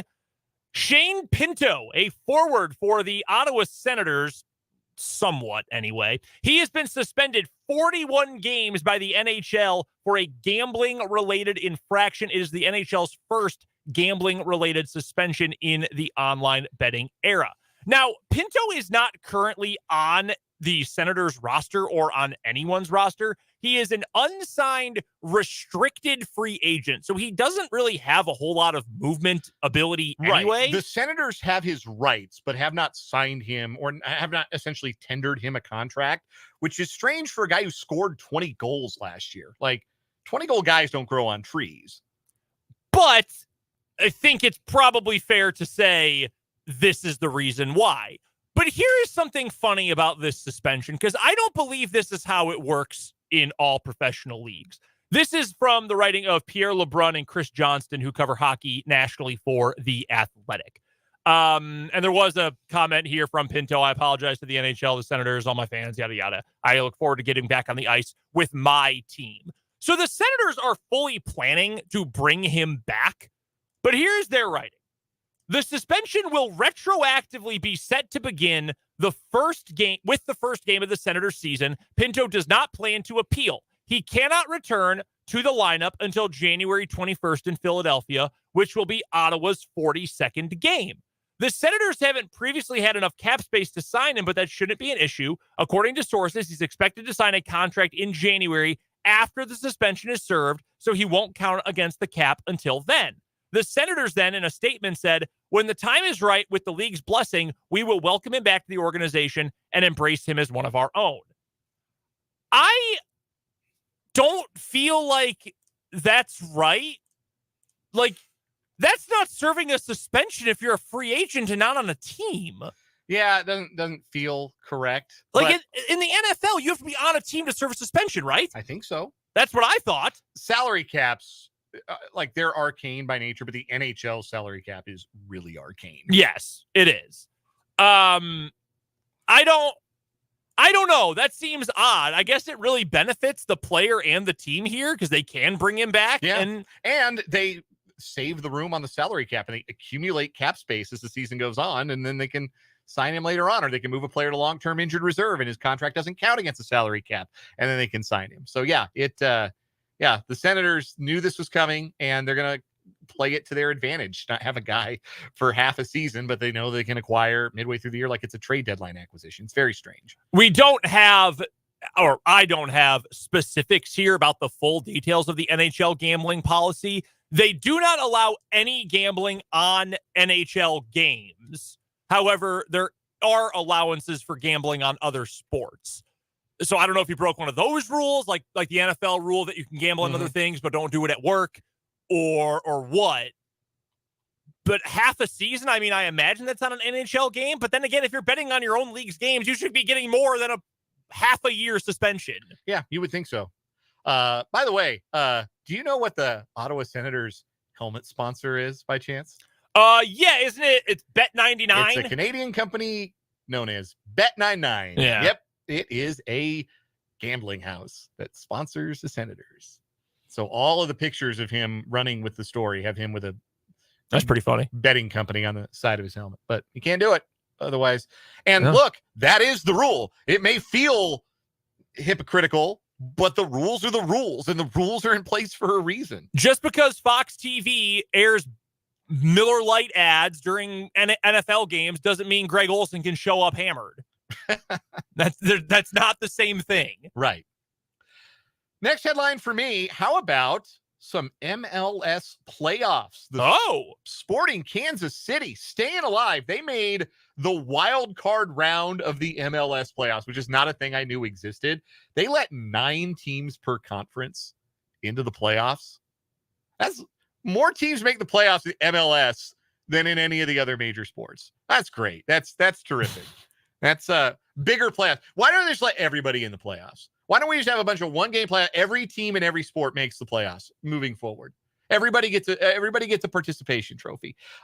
Sporting Kansas City spent much of the season being a bummer, and then had a stretch where they caught fire and got some results, and they snuck in as the number 8 seed in the Western Conference. Last night they played the wild card game at Children's Mercy Park against the 9 seed San Jose Earthquakes. It was a turgid and dull 90 minutes, scoreless. Game went to penalty kicks. Sporting Kansas City won 4-2 on penalty kicks. So they move on now to the best of 3 round 1, where they take on the number 1 seed out of the West, the expansion St. Louis City. So yeah, we got an I-70 series in soccer, if you'd like. The 2 teams played 3 times during the regular season. I think one of them was a U.S. or a cup match. U.S. Open Cup? Yeah, U.S. Open Cup. That's what I was looking for. St. Louis City won 2 of the 3. So they won the regular season best of 3. Now there is a playoff best of 3. First match in St. Louis is set for the 29th of October. That's 3 days from now. And best of 3 for St. Louis City and Sporting KC. Yeah, this is like kind of the new rivalry for these two. It's the Missouri rivalry. Yes. I'm going to tell you this.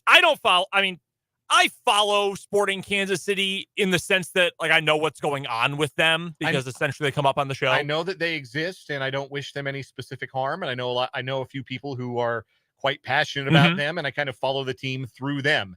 And that's how I know they were a severe drag for the majority of this past season, but did enough to make the playoffs. And got hot late and ended up making the playoffs. I can tell you this, though, because most of my exposure to the MLS and Sporting comes from Twitter.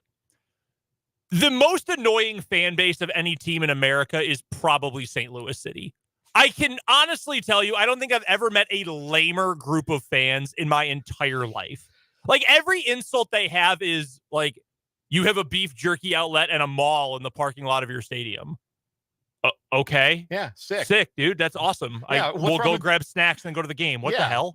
I'll buy a sofa afterwards. It is truly the lamest group of fans I think I've ever encountered on the internet. Which is saying something. Yes, expansion fans are brand new in the first place, but St. Louis, that city thinks they invented soccer. So there's a bit of a back and forth between Kansas City and St. Louis because Kansas City is quite proud of its place in the American soccer landscape, and here comes St. Louis. Well, we invented the sport. It's actually ours. There's no American soccer without St. Louis, and like. They've got history, no question. They also just got an MLS team. So what does that tell you about St. Louis's place? Yeah, in the soccer landscape. Dislike that. By the way, one more quick headline from me today because we didn't get to this earlier on in the week. Remember when we were talking college basketball the other day and we mentioned that West Virginia's got a real squad and one of the key players will be Raekwon Battle, the transfer from Montana State? I do remember that. Well, for now, they do not have Raekwon Battle, the transfer from Montana State. He is a 2-time transfer. He transferred into Montana State. His waiver has been denied by the NCAA. Oh, geez. So for now, he is not eligible to play in the 2023-2024 season. West Virginia put out a press release about the situation. They said they are appealing it, and Josh Eilert, their head coach, is optimistic that a new body reviewing the case will say, yes, he meets the standards for doing this.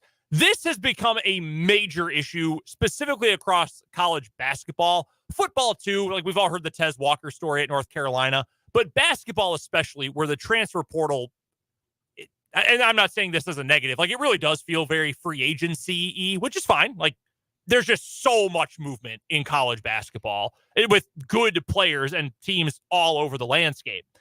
And there is an NCAA committee that is going to review the rules about waivers for second-time transfers, and they're going to try to make it even clearer what you can transfer for and get immediate eligibility and what you cannot do in order to get immediate eligibility. So that is being worked on. But we also now have things like state senators and governors who are sending letters to the NCAA in support of athletes who are being held out of things. That includes now the governor of West Virginia, Jim Justice. He had a meeting with his administration and then gave a speech in which he voiced support for WVU basketball. Also, a state legislator in Ohio today essentially vaguely threatened legal action against the NCAA because Cincinnati has two-time transfers who were ruled ineligible. The NCAA sucks, okay? That is my firm, cold take on the matter. The NCAA sucks. It's a bad governing body. They fly by the seat of their pants. The rules are hard to follow. A lot of the rules straight up stink. It is bad, and I think they need to rework this policy. However, I am of the belief that in things like this, we need far less government interference.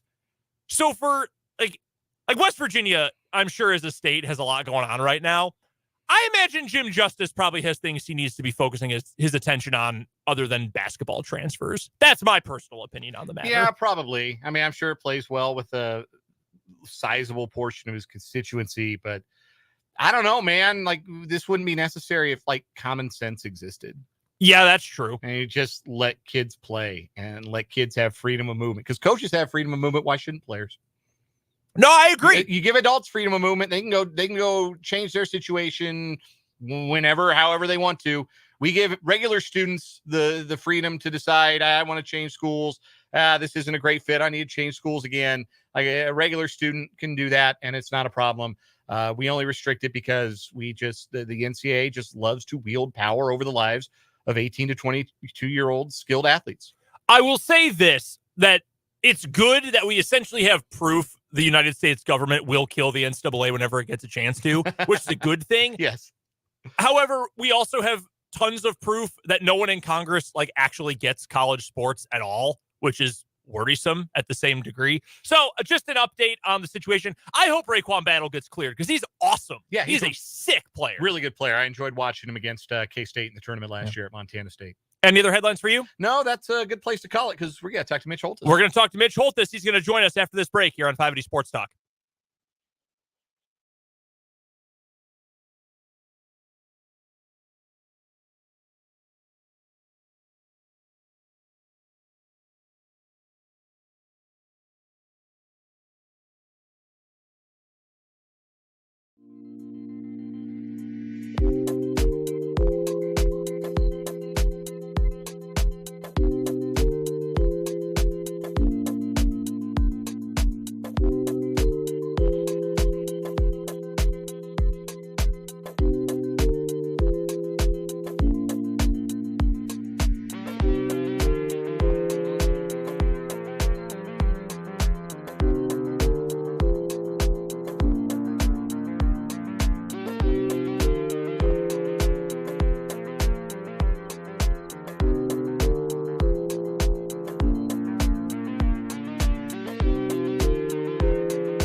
Joining us on the Fleming Place Wine and Spirits Hotline is the one and only Mitch Holthus, the voice of the Kansas City Chiefs. He joins us at this time every Thursday during the Chiefs season to talk about the reigning Super Bowl champions. Brought to you by both Hy-Vee and Azura Credit Union. Coming up on Sunday, edition number 2 this season of Broncos versus Chiefs. But Mitch, before we get to what could be the Chiefs' 17th win in a row over the Broncos, let's look back on this past weekend. What impressed you the most about the Chiefs' most recent divisional win over the Chargers on Sunday? Well, don't they have the aquatic center out by what's the park where the great football? Help me out. I'm blanking out Hummer on the Sports Park. Yeah, Hummer Sports Park. There's the really awesome aquatic center there, right? Yes, the natatorium. Yeah. Okay. So to Topeka swimmers and their parents, I gave tribute to on Monday because to me, to answer your question, this was like a medley relay and it was like the offense did the freestyle and then they handed off and the defense did the butterfly. Like, they'll take it from here. And then McCole Hardman said, "Oh gosh, I'll finish the last 100 meters by myself." But that was the most impressive thing, was the fact that the offense, with their explosion in the second quarter, their best quarter of the season by far, but then to hand it off and the defense just shut down a good offensive team in the Chargers for 37 game minutes is pretty remarkable. The last 6 possessions, 0 points from the Chargers, including a red zone takeaway. It just was a good feeling that you can see where, closer to the ceiling for this team. Although they haven't scratched the surface yet, but they do need to be locked in on this game coming up. This win over the Chargers, the fact that they got contributions from pretty much everyone across the roster, it felt to me like the most complete win of the season. And we've covered some pretty impressive wins so far for the Chiefs. But defensively, the fact that you shut out a team like that in the second half and got everybody into the mix, 5 different players all recorded a sack. That included Charles Omenihu factoring in. That, to me, at least from what we've seen so far, Mitch, was like the ultimate form of what this Chiefs defense can be. Everyone making plays, getting after the quarterback consistently, and the secondary making things miserable for a guy with the talent of Justin Herbert. And Austin Eckler and Keenan Allen. Yep. Who they've all, well, Eckler's been hurt, but Keenan Allen's been a monster this year. It was so impressive to watch the second half defensive video when I reviewed it. There were several times, the most impressive group was when it was Chris Jones at left defensive end, Omenihu at left tackle. The right tackle would switch. It would either be Felix or it could be Mike Dana or even Turk Wharton, and then Karlaftis at the right defensive end. Now, those guys are all going to move around. But when that group, that 4, was up there, it looked like the 69 Super Bowl IV Chiefs. I mean, they decimated the Chargers. That's what led to the deflected pass by Omenihu at the 10-yard line and the pick by Justin Reid. Oh, no, I'm sorry, by L'Jarius Sneed. And it was relentless. The Chargers had no chance. Herbert against that front 4, when it was that group, was like, I don't know what to do here. And so it was not sacrificing the run just to get upfield and try to hunt sacks. It was done in a manner that was very disciplined and just outstanding defense. I mentioned this to you when we spoke. That I thought it was kind of ridiculous to say Charles Omenihu is going to have a similar impact to Chris Jones right off the rip. He's been out for so long due to the suspension. Chris Jones is a freak of nature. That's why he was so good right when he started back in week 2. Well, that kind of blew my face because Charles Omenihu was awesome in his first game as a Kansas City Chief. What about his game in particular? Is it the versatility, the strength, the size? What about his game was such a perfect fit along this defensive front? He is every bit a freak as Chris Jones, every bit. And his wingspan, his quickness, his ability to attack, and yet be able to play both the inside and outside is unique. He was, I believe, top 12 last year in pressures with San Francisco. It was kind of like he is here. He's a rotational player, and he'll be that way. That's just the way Spags is doing it, which is good because we've talked repeatedly about Mike Dana and how underrated he is. And then Karlaftis, he's coming on, and Felix continues to move forward. But Omenihu brings something else.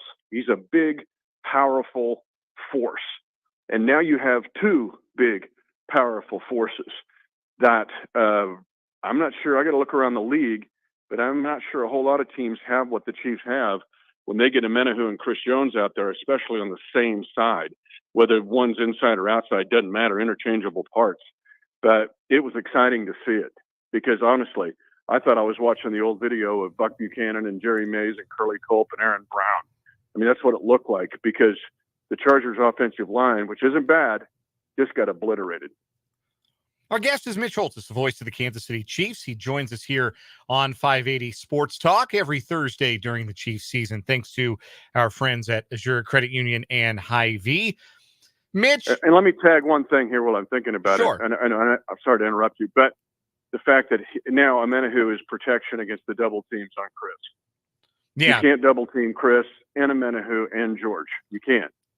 And then Dan is coming somewhere, or Felix or Turk. I mean, that's what you've got coming if you stay healthy at every opponent the Chiefs play. Sorry to interrupt you, but it is insurance against the double teams on Chris. No, absolutely. Absolutely it is. It's another great point. I wanted to shift focus to Mecole Hardman, the new chief, also an old chief, an old friend, brought back into the fold, and immediate impact on special teams, immediate impact with a big third down catch in that win against the Chargers. And the thing that has stood out to me, Mitch, and maybe we just missed this as observers from afar in Mecole's first 4 years. Obviously, Mecole was delighted to be back to a place where he knows he will get an opportunity where the opportunities were not coming for him in New York as a Jet. But it sure seemed like that was a Chiefs locker room and a Chiefs offensive group that was really, really happy to have Mecole back. What does his immediate impact and his reception upon his return say about who he is as a teammate and how he can help this team moving forward? Well, I'm guessing you're referencing after the 50-yard punt return, the sideline and its reaction. It was an eruption, right? They were so happy for him getting that return, but he brought instant energy last week in the hallway and this week again. His personality, and I think the guys realize the talent that he has. Now, everybody from the Chiefs Kingdom who loves the Chiefs has to take some culpability in this, in the fact that, I would talk kind of blue in the face about Mecole's impact, and the Chiefs Kingdom just did not appreciate him. Think of the big plays he has had. 83-yard touchdown in 2019 against the Ravens.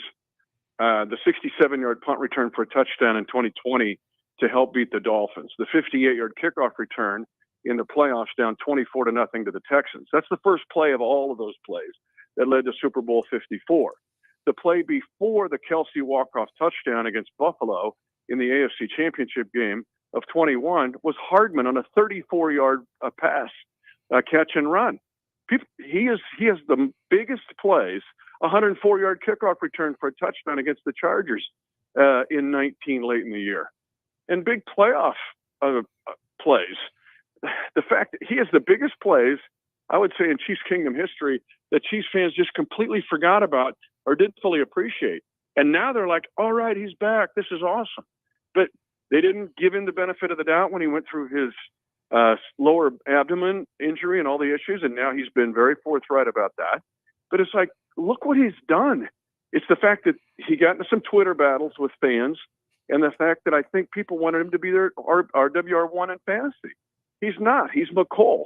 And when he came back, it was like the kid that moved away from school that came back from that other school, and then the whole school that he's coming back to had an assembly to give him all kinds of awards. I mean, he's an energy giver, man, and he becomes impactful for this offense. Aside from Hardman, what in your mind was the most promising thing we saw from the Chiefs offense in particular on Sunday? Because it felt like the most Chiefs-like game, given the standard that they have set, lofty standards that are so difficult to meet, and they keep finding ways to meet them since the Mahomes era began. What was the thing that stood out to you the most that maybe was the most impactful reason why the Chiefs offense seemed to hit the high notes in a way that maybe they have struggled to for a full 60 minutes in previous games this year? Two answers. One, Rashee Rice. That's the third straight game he's had where he's been very productive. His catch for the touchdown, I even said it on the call, you could hear it.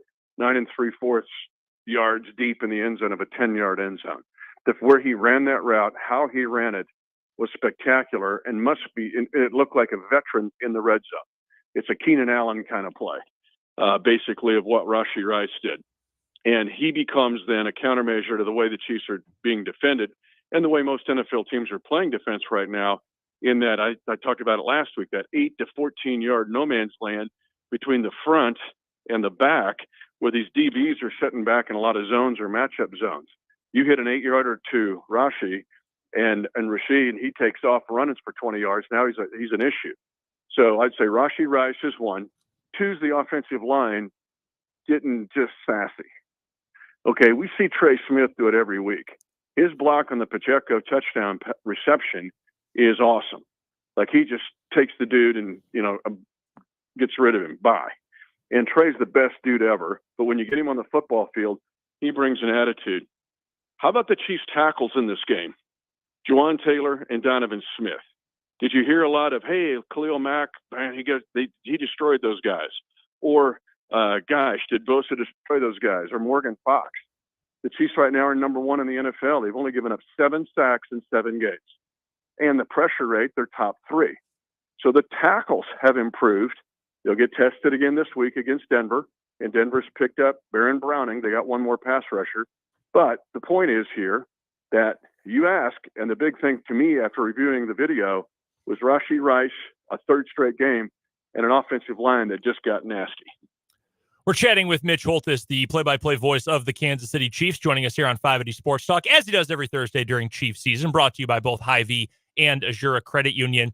Yesterday, Mitch, Coach Andy Reid, he said that, hey, Denver's made some adjustments since we last played them, and gave some credit to Sean Payton. I know Steve Spagnuolo today, we heard from him earlier. He mentioned the fact that they're playing better offensively, Denver is, in the last couple of weeks. And look, the Chiefs coaches are all class. They're not going to throw any other team, any other coach, especially one they like, under the bus. But I will tell you this. I watched every single snap of that Denver versus Green Bay game last week. That was not exactly a clinic by the Denver Broncos. I don't think suddenly that they're a hell of a team just because they beat, unfortunately, a terrible Packers team. So with that being said, from what you have watched preparing for the game this week, have you noticed anything different about Denver in the preparation for this game versus a couple Thursdays ago?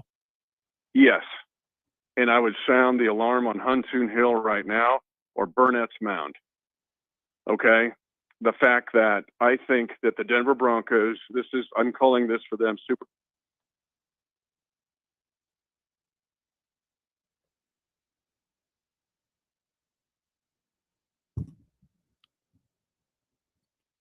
Mitch, can you still hear us? What?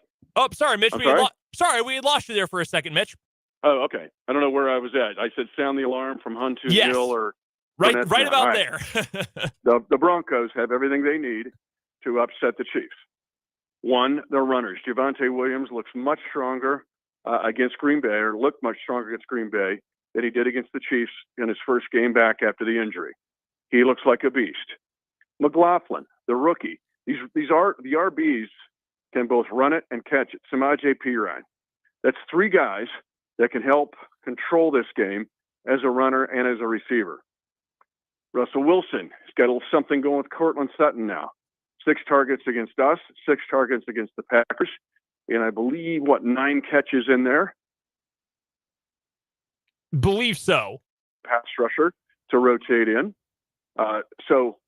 And 37 degrees and snow. Okay? You got everything you need if you're Denver to pull off this upset. The Chiefs are going to have to take their A game out there if they're going to keep this streak alive. All right, Mitch, hit us with a nugget of the night before we get out of here. Well, the nugget of the night. What do we have in here? Well, the fact that, it's I don't know.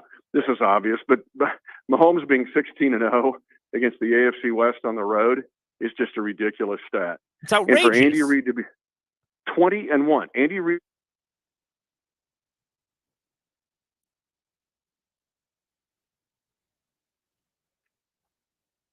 One loss he had. I don't know.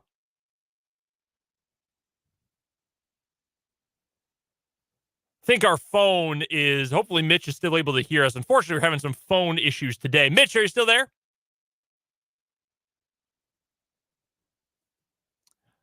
think we may have ended up losing our connection with Mitch. We'll try one more time. Mitch, can you still hear us?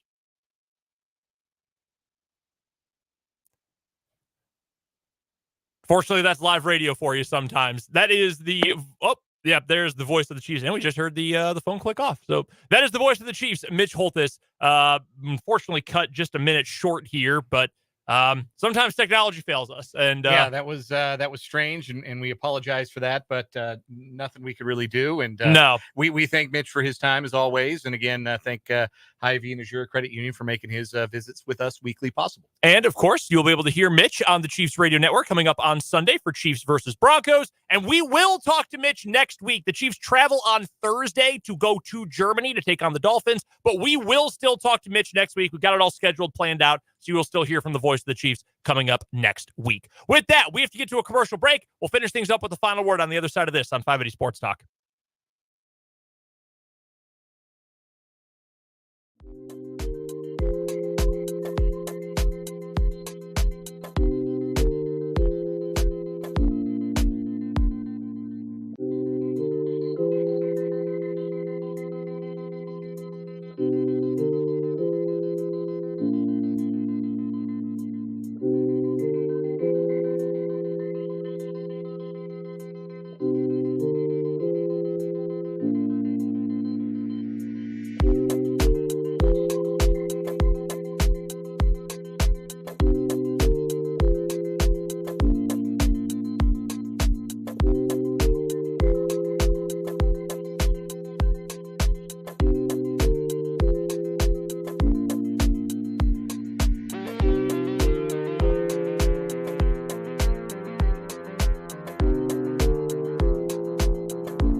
Time to wrap up 580 Sports Talk with the final word, Dan.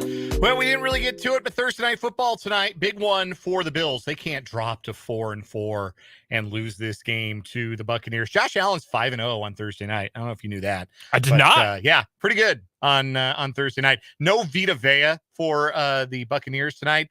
That's not great for them.